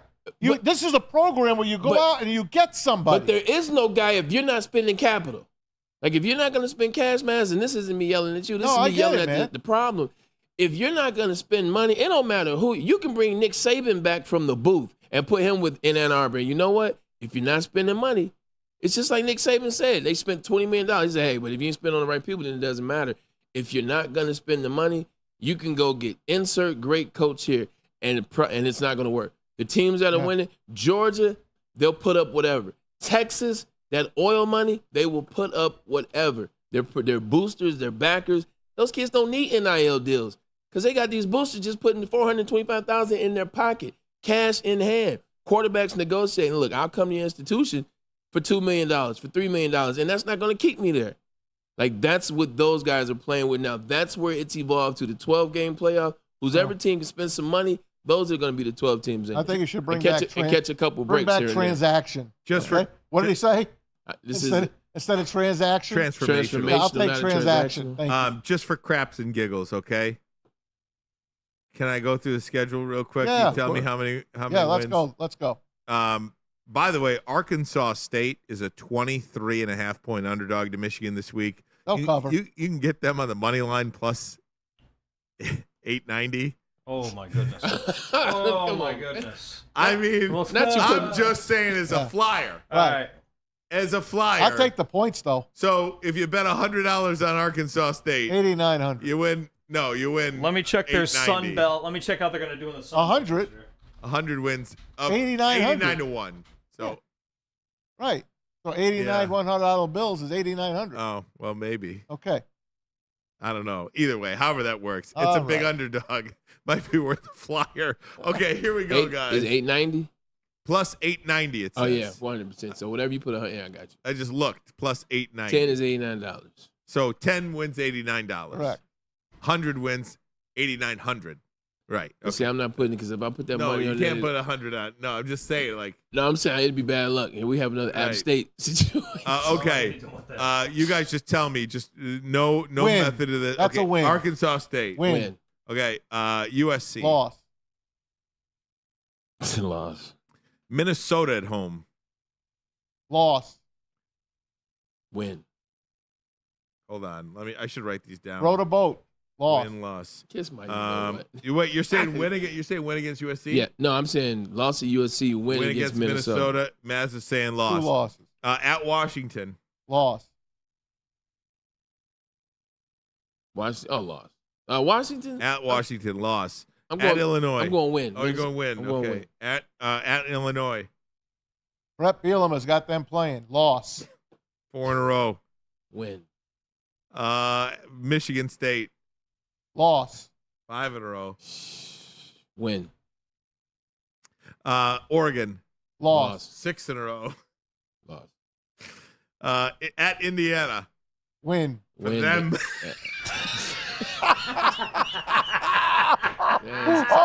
So quickly, we got the jokes now. He said for them. Northwestern. I'm taking Michigan's. I'm taking Michigan's Indiana and Northwestern. Home against Northwestern. It doesn't matter. You win. You jerk. At Ohio State. Oh. Oh. L. Okay, so Maz, you have. That's a 28-point loss. They're 1-1 right now. You have 2-1, 2-2, 2-3, 2-4, 2-5, 2-6, 2-7, 3-7, 4-7, 5-8. Wait, 1, 2, 3, 4, 5, 6, 7, 8 losses. 4-8. 1, 2, 3, 4. 4-8. You have Michigan this year. Oh God. 4-8. That would be the worst case scenario. That would be the worst season from a national champion. That's the Florida Marlins in history. That's the Florida Marlins. They sold 1997. everything. Yep, they sold everything. Braylon, you have 1, 2. I'm not a 3. trader like Maz. You have 8-4. 8-4. Oh, Braylon.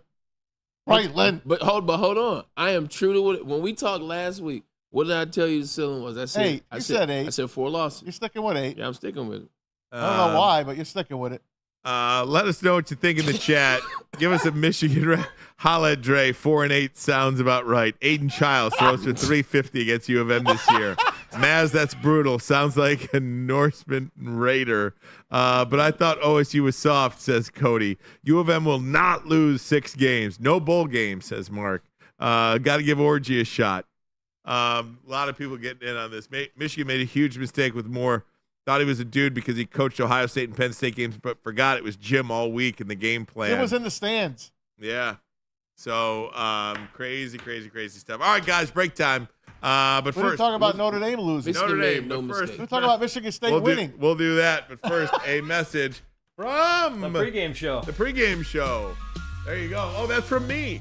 That's from me. Okay, the pregame show. I thought I had the postgame show. Which one do you have? Oh, I have Woodward and Maine? Yes. The pregame show. Yes. Okay. Here we go. On game day, wake up. Woodward and Maine, your source for all the insider information. Defending NFC North champions, Detroit Lions. Broder at 8 a.m., Woodward and Maine. Then the Lions pregame show hosted by New Holland Brewing Company. It's the New Holland Brewing Company pregame show every game day. Neil Rule, Sean Belegian bring you the best Lions pregame show 10 a.m. to noon right here on Woodward Sports. Store Michigan family owned and operated for over 30 years. 13 Metro Detroit locations, 60 brands of food at the lowest prices available. I'm talking about PremierPetSupply.com. They've got nutritionists on call for any questions about your beloved pet. Give you the best. Don't settle for less. It's PremierPetSupply.com. Can't get enough Lions coverage? Make sure you catch all Woodward sports shows every game day. Wake up with Woodward and Maine, giving you the latest insight into the Lions locker room and press conferences. Then join the Lions pregame show, highlighting key matchups, injuries, and what to watch for during the game. Follow all the ups and downs of the live game action with our Woodward Watch Party live on YouTube and WoodwardSports.com. After the game, check out the instant fan and host reactions with the Lions postgame show. Every game, it's wall-to-wall, kneecap-biting, high-fiving, chest-pumping Lions coverage. Hell yeah! Only at Detroit's #1 sports network, Woodward Sports. Woodward Sports, let's go. Braylon Edwards here, Premier Pet Supply. Man, just looking around, who's got it better than pets?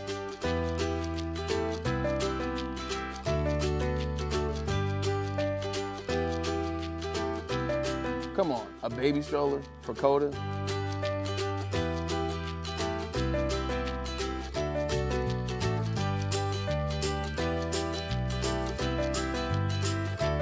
A chef for Lola? Really?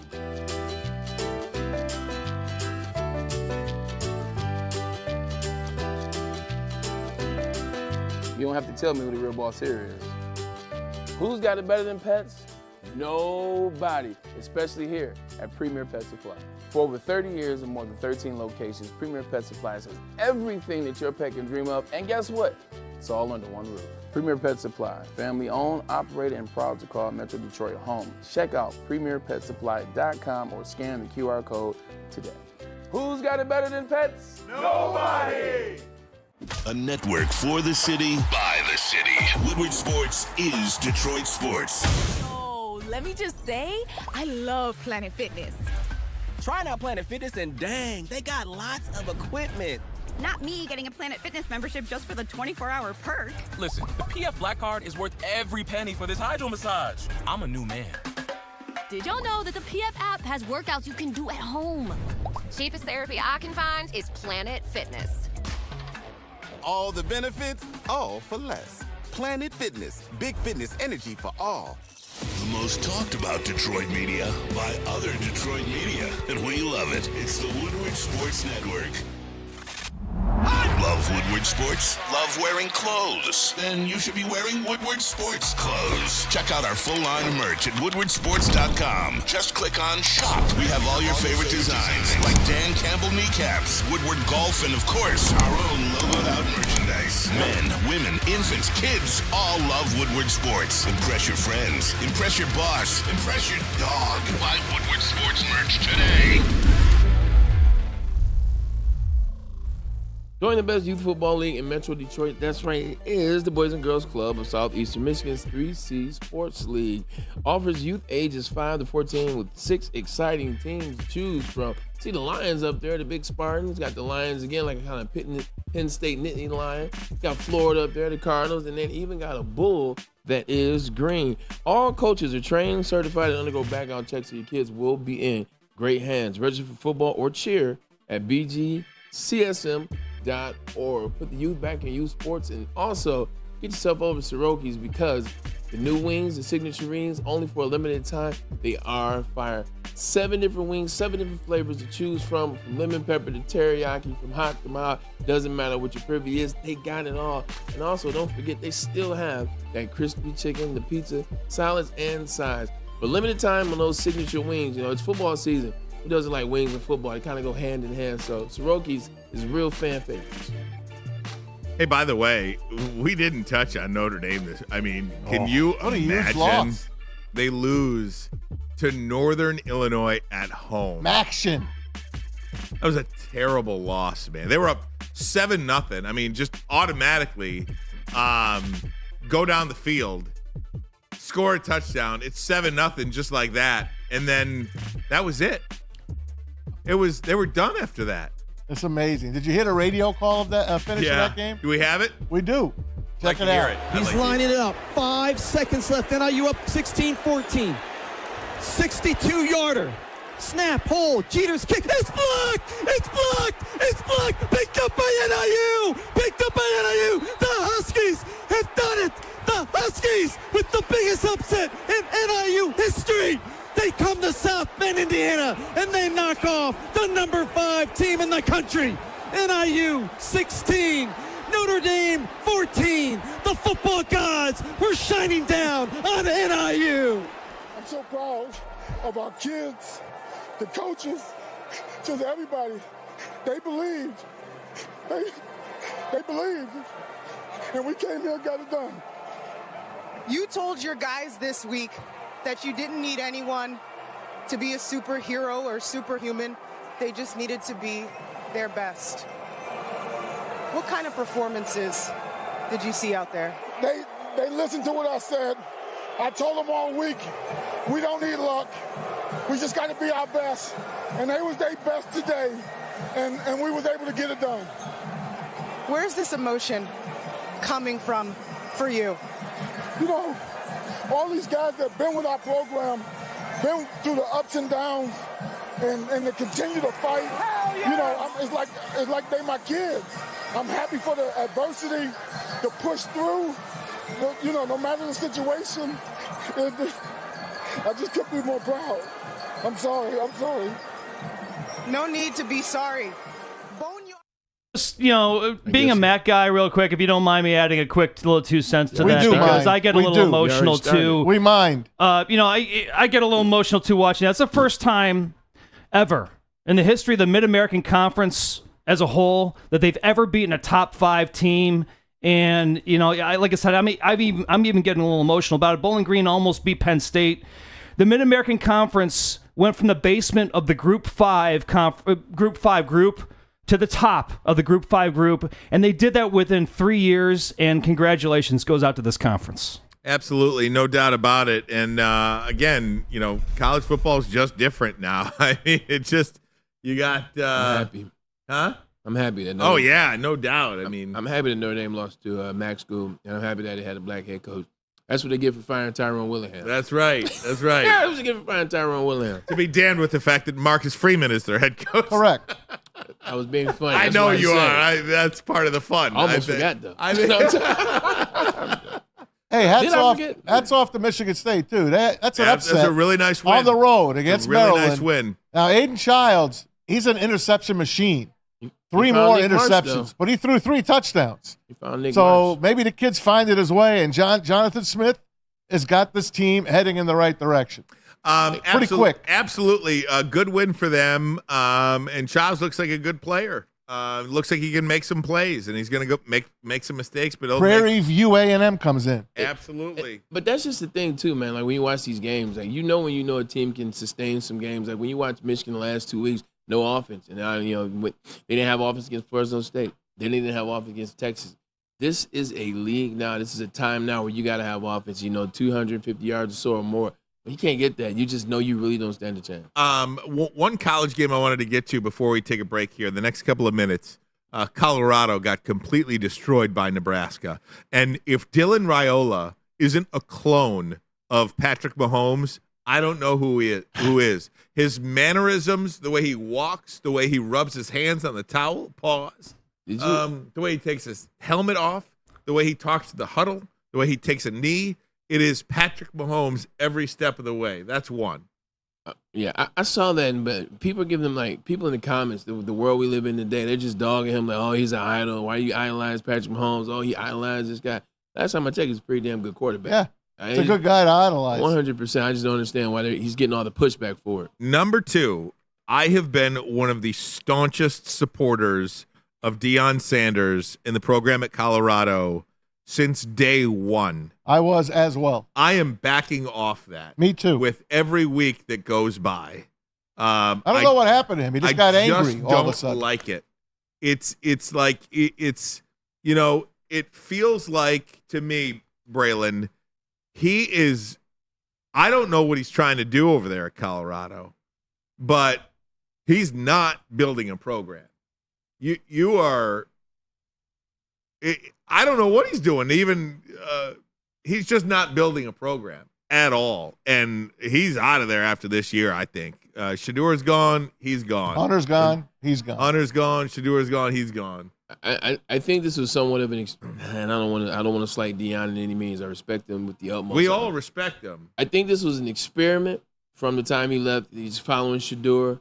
He went from Little League, where Deion was a coach. He coached the league, kind of like Snoop did, to high school, where Deion's a coach. And now college, Deion follows him, but it's a smaller school. It's at Jackson State. Because of the name, he can get some players there. You can bring in some of your NFL coaches, friends, put on the staff, and have some success. You have success. Then you continue the experiment, and now you take it to Colorado, which is a Power 5 school. You go out to Texas, bring a ton of transfer portal kids. In the first 2 games of the season, you're 2-0, including a win against TCU that was a Final Four team the year before. I think the experiment got to a point where he no longer could control it. He no longer could contain it, and eventually water found his level on the type of team or the type of program he was building, he was trying to put together, and there was just not a sustainability for that. I think now the experiment, as we see it, is at its end, because he's in over his head. You could all that he's dealt with up until this point, the things that people said negatively about him, I think they're starting to have an effect. Because you go through a lot of negativity as this program started at Jackson State, then Colorado, you see all that. I think it's starting to have an effect on him. And when you make somebody that is getting all this negativity or all this, what's the word I'm looking for? But he's getting negativity now for the right reason. No, I'm agreeing. I'm agreeing with you. I'm just saying it was an experiment that got too far. Yeah. I think his health is bad. I remember how he's having trouble with his feet. Something happened to him in the last year. He's not Deion anymore. He's angry. And it's rubbing off on his kid. Shedeur Sanders walked off the field with 2 minutes to go in that game. They almost lost the week prior to a Division II school, FBS college. And Deion's like, hey, all those rooting against us, I guess you got to wait till next week. Well, here's Shedeur Sanders throwing his offensive lineman under the bus. I mean, how many times did Riley get touched? You said what? How many times did Riley get touched? They was able, like, of course, whenever you're able to run the ball consistently and whenever you're able to, then that opens up the pass, But it's just like you got to understand, like, what your team good at. So it's like, why would we keep running the ball if, okay, we out there and we get in a situation where it's a must get and we don't get it? Right. Are those kind of 4th and 1 conversions that haven't gone your guys' way in the last couple? Is that kind of play into everybody's mind? Is that kind of something on your mind? Thinking about, advancing the ball and whatnot? Nah, I'd rather, if we're going to go down, I'd rather go down swinging, honestly, because I know I could throw the best punch. Give me a thought on Shedeur. Everybody gets a minute. Give me a thought on Shedeur, and then we got to get a break. Like I said, I think his father's anger is running down to him. I think he thinks he's a one-man show. Him and Travis Hunter, a two-man show. And I don't think it worked. Braylon hit it on the head. It's an experiment that has failed. I think a lot of his father's this is how his father was. When his father was at the podium, they were a very honest family. Remember when his dad played for you name the team, he would call guys out. He said, look, man, we did what we were supposed to do today. The offense got to step it up, and this is what he knows. This is what he grew up in. So I think when that comment came out that my son isn't playing for this team, that team, this team, that team, this is when I think we saw the true kind of change. This is when it came out. You're like, all right, like things are starting to change a little bit with Deion and his mannerisms, how his behavior is. When he said, my son's not playing for this team, that team, that team, I'm going to keep an eye on it. He took this job. I'm sorry, Rye. He took this job to get his son the right spot in the NFL. I believe this is going to give – when you walk off the field, when you quit on your team, Pistons. when you quit on your team, and that's essentially what Shedeur Sanders did at the end of that game, while his teammates are out there on the field, when you quit on your team, when you call out your offensive line – and your defensive line, by the way, because they couldn't get any pressure on Raiola. They caught a stray. I think you're now going to have some pause from some NFL organizations. And if there's a choice, if there's no choice, you take them. But if there's a choice, if it's yours or Sanders, are you reconsidering that now? I mean, we'll see how the season. We'll see how the season plays out.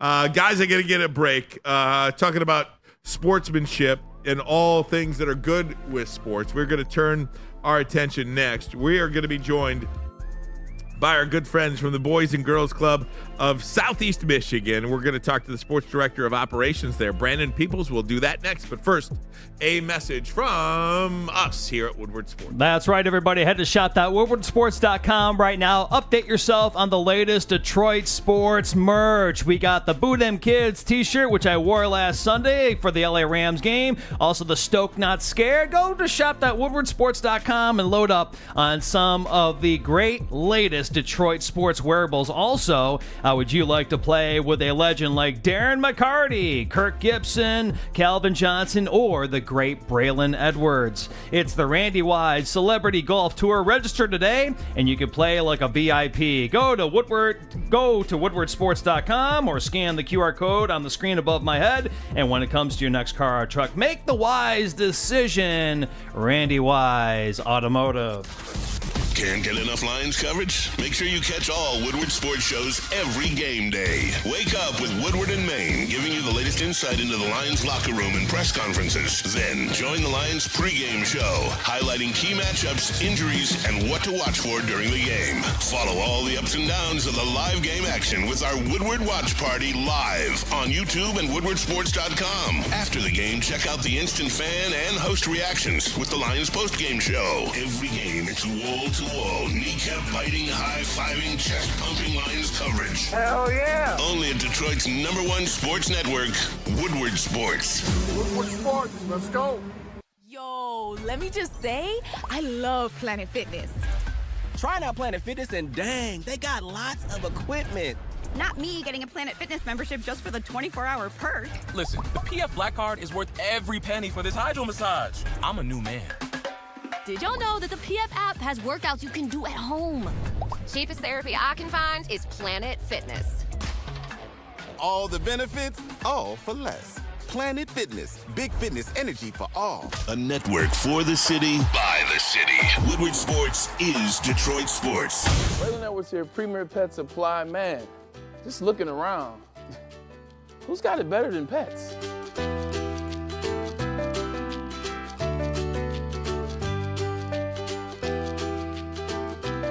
Come on, a baby stroller for Coda?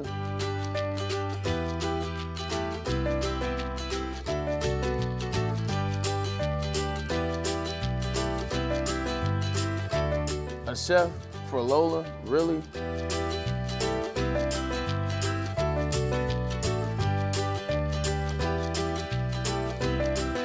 You don't have to tell me who the real boss here is. Who's got it better than pets? Nobody, especially here at Premier Pet Supply.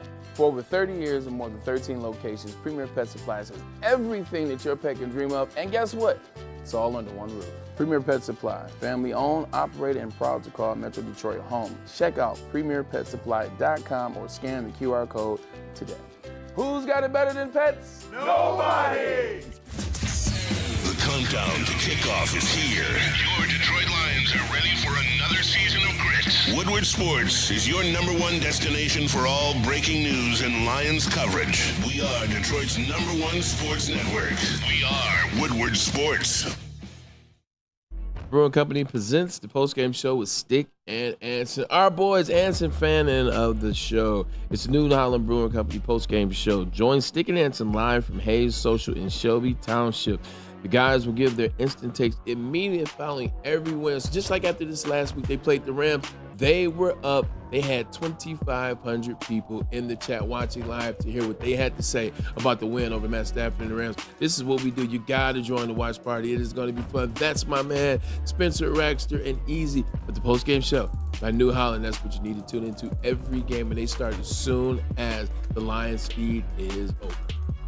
One of the best and most rewarding partnerships that we have here at Woodward Sports is with the Boys and Girls Club of Southeast Michigan. It is a pleasure to bring in Brandon People, Sports Director of Operations for 3C Sports Boys and Girls Club of Southeast Michigan. Mr. Peoples, how are you, sir? Doing good. How are you doing today? Doing fantastic. What's up, and, you know, the impact that you have and, you know, everybody at your organization on so many youth and their families in our area is immeasurable. Can you just talk about how the season's going so far? We talked with Sean Wilson, president and CEO of the Boys and Girls Club, in advance of the season start, football season. How's everything going so far?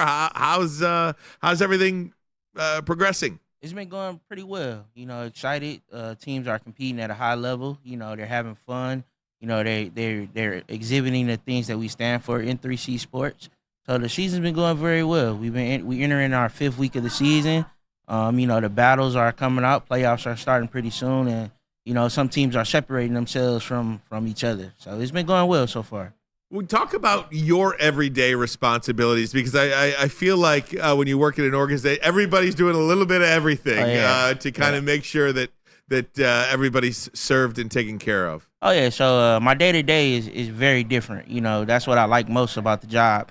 So whether it's answering concerns from parents, concerns from coaches, you know, referees, you know, working on scheduling, you know, making sure we have everything lined up for our season to run effectively, from week to week. I think one of the biggest things that we touch on, when we talk about the BGCSM 3 Sports League, talk about what you guys offer. We talk about the background checks. We talk about everybody's certified. Talk a little bit more about that, because I think that's important for you to get that message out there. People are very, very, very, very, very, very scared about their kids nowadays, so you want to get that message out. What do you guys do? How is that process? Oh, so we vet all of our coaches, all of our teams that are a part of our league. Just making sure we putting the right leaders in front of our athletes. With the state of youth sports right now, we're trying to change that whole culture. So making sure we have the right people leading our youth is very important to us. What do you see now? You talk about that culture, and I know when Mr. Wilson was here, we talk about putting the youth back in youth sports and make it fun again. Learn something while you're here. What do you notice, whether it's parents or kids? I talked to my old high school baseball coach about it. He's been the high school baseball coach at my high school for the last 40 some years. And I said, how have the kids changed over that time? Oh, yeah. And his answer is always the same. He says, the kids haven't changed, the parents have. And I always thought that, when you talk about youth sports, it's the parents that go and put so much pressure on the kids, put so much pressure on the kids, put so much pressure on the coaches. Really, what is your experience? How do you see it, and how do you handle it?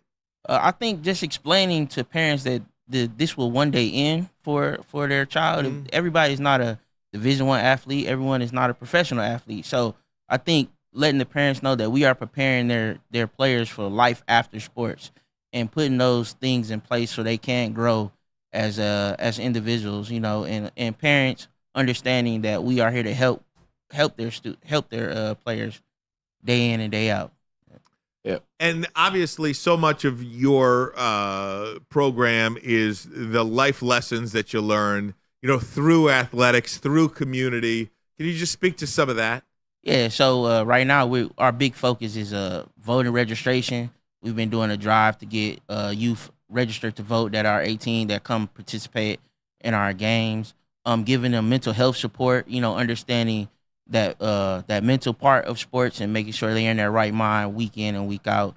So and then once they age out from playing 3C sports, they're being able to join our industry club and learn other avenues of lifestyles, fashion, other things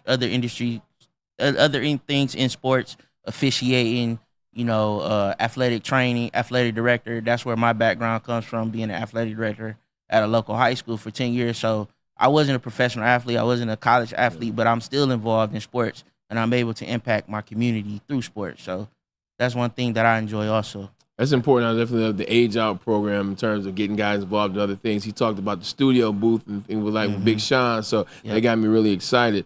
Talking about the other sports, like I was a member of the Boys and Girls Club when I was a kid. I remember coming out there, but there were multiple sports. There were more than just cheer and football. Actually, football wasn't even part of it back then. When are there going to be? You would have torn it up, Braylon Edwards. I might have. I might have. I got some Sandlot stories now. But talk about the expansion of other sports, because everybody's not trying to play football. There are other sports out there. Yeah. So this summer we just launched our T-ball and coach pitch program. Okay. It was the first year that we ever had it. We played all our games at William Clay Ford Field. Just introducing youth to baseball and getting them to grow in the sport of baseball. We also looking at starting volleyball. We had a big connection with pickleball. Yeah, talk about this pickleball. That's like the wave around the country. It's the wave right now. Yeah, so we partnered with City Pickle, and they came in a couple days out of the week and worked with all of our youth, at different clubs, teaching them the sport of pickleball. It's not an older sport. The younger kids can get involved in it as well, and they really enjoyed it. So those non-traditional sports, introducing them to some of those things. I was just going to follow up with that, because I think that is so important.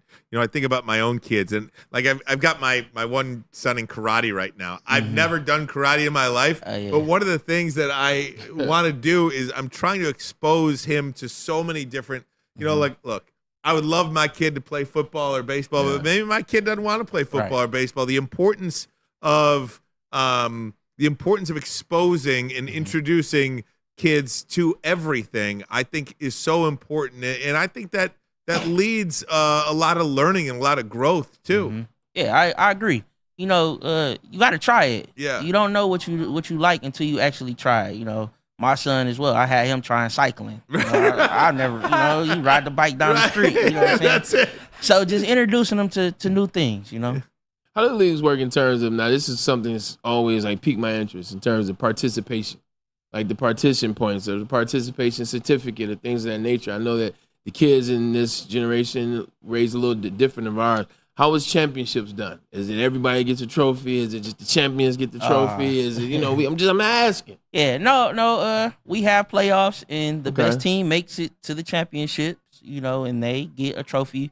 But we also recognize the teams that did make it to the championship, so they are still able to participate at Ford Field. They may not be playing the championship game, but they still get that experience being part of our athletic program as a whole.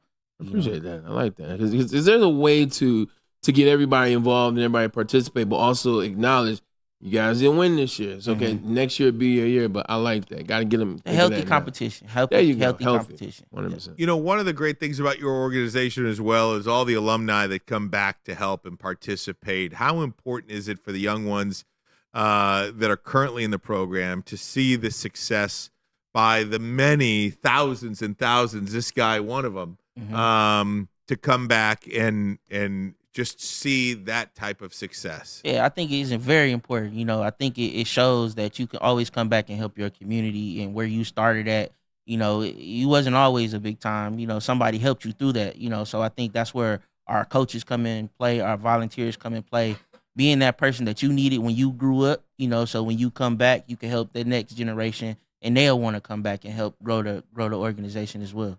What do you want people to know about 3C Sports, Boys and Girls Club of Southeast Michigan, that have heard the organization before but really don't know much about it? What is the I guess, three main things about Boys and Girls Club of Southeast Michigan that you really want people to know? I think letting people know that we are here for our youth in our community, and we really want to help them grow individually, and we have the resources for them to grow.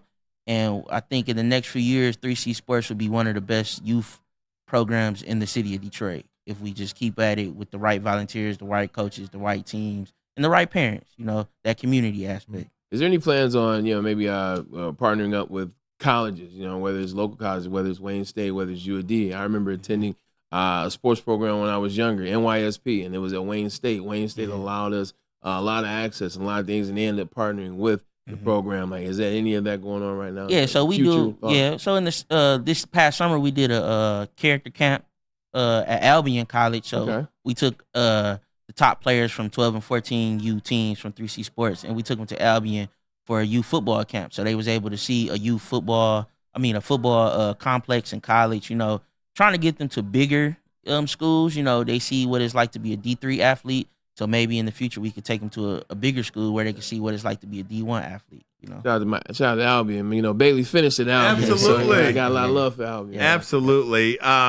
Before we get out of here, Mr. Peoples, I invite everybody to check out the website too to learn more information. bgcsm.org. bgcsm.org. There is a just vast amount of information on here, who's involved, what programs they have, how to get involved, to donate money, to donate time, because as you said, probably, the volunteers probably take a back seat, but they deserve a lot of recognition as well. Without volunteers, this doesn't happen. Right, correct. Yep. So we value our volunteers, stand-up individuals that come in every day and work just as hard as I do on the day-to-day. They are there on the ground with the kids every day, so our volunteers are very important. Can you still poke at the referees a little bit out there on the field, just a little bit? No, if we don't have refs, we can't play. So I love referees, So amen to that. Amen to that. Yeah. Brandon Peoples, Sports Director of Operations for 3C Sports, Boys and Girls Club of Southeast Michigan. We appreciate your time, and we absolutely appreciate your partnership here at Woodward Sports. Thank you so much for being here today. All right, thank you for having me. I really enjoyed it. Absolutely, absolutely. So, nonetheless, Braylon, this program programs like this that really keep our community at a high level. They are, and it excites me. Like, I go back to my days of playing, whether it was baseball, whether it was football. I played in a lot of these camps. I played in a lot of these organizations, and it was fun, and it taught kids valuable lessons, and it got us out of the house. Look, we ain't that old. We had PlayStation when I was young. We had the games. We had the things, but we also spent a lot of time outside and got the chance to check in with that side. Just being a kid is part of it, so I love it. I love what they're doing, and I'm glad we partner with the right teams. When I hear at Woodward Sports, we always partner with the right team. All right, quick thought, Braylon Edwards. Maz is heading to the Tigers game tonight. Give me a prediction for the Tigers and Rockies tonight. Tigers and Rockies. The Rockies about to get rocked. I'm going with Tigers 6, Rockies 1. You know what I'm mad about? Today is the first day there's been no football in like 10 days. I know. I didn't think I was going to miss it as much. I said, you get tired of football. BS. I'm mad there's no game tonight. Somebody, one of my co-anchors at Fox 2, suggested a show to me last night, texted me a show that they want me to watch. You ain't trying to hear it. And I was like, show nights are Tuesdays and Wednesdays during football season because there's no football. And, for work anyway, and to be an informed voter, I am going to watch the debate tonight. This is true. So I said I'll watch it on Wednesday. For those out there, yes, I got some football for you guys to watch if you want. Is it soccer? Check out the Penn State Bowling Green highlights. Just check out the highlights of the Penn State Bowling. You might find the Bowling Green offense looking very familiar. Oh my goodness. Me, 100%. Scott Leffler, he's my senior. Yeah. All right, Bray, get us out of here, my man. 3:55. You know what time it is, man. We appreciate you guys for tuning in to Ermanni and Ellis with Maz. My man Silent Mike, appreciate you for holding us down. Always appreciate having those partnerships come in here, man. This is why we partner with teams and people like 3C Sports League. What's up, my man? Pete Spivak. Pete Spivak in the house. Hell of a show by you. Appreciate it, boys. Go check out the Tigers, man. Look, regardless of what I say, the Tigers are 3.5 games back right now. Go support your Tigers, and maybe they sneak in like Major League. For Ryan Ermanni, Braylon Edwards, Tom Mazaway, every time they we will win, see you we peel tomorrow. a section. Hey, give them Nader again.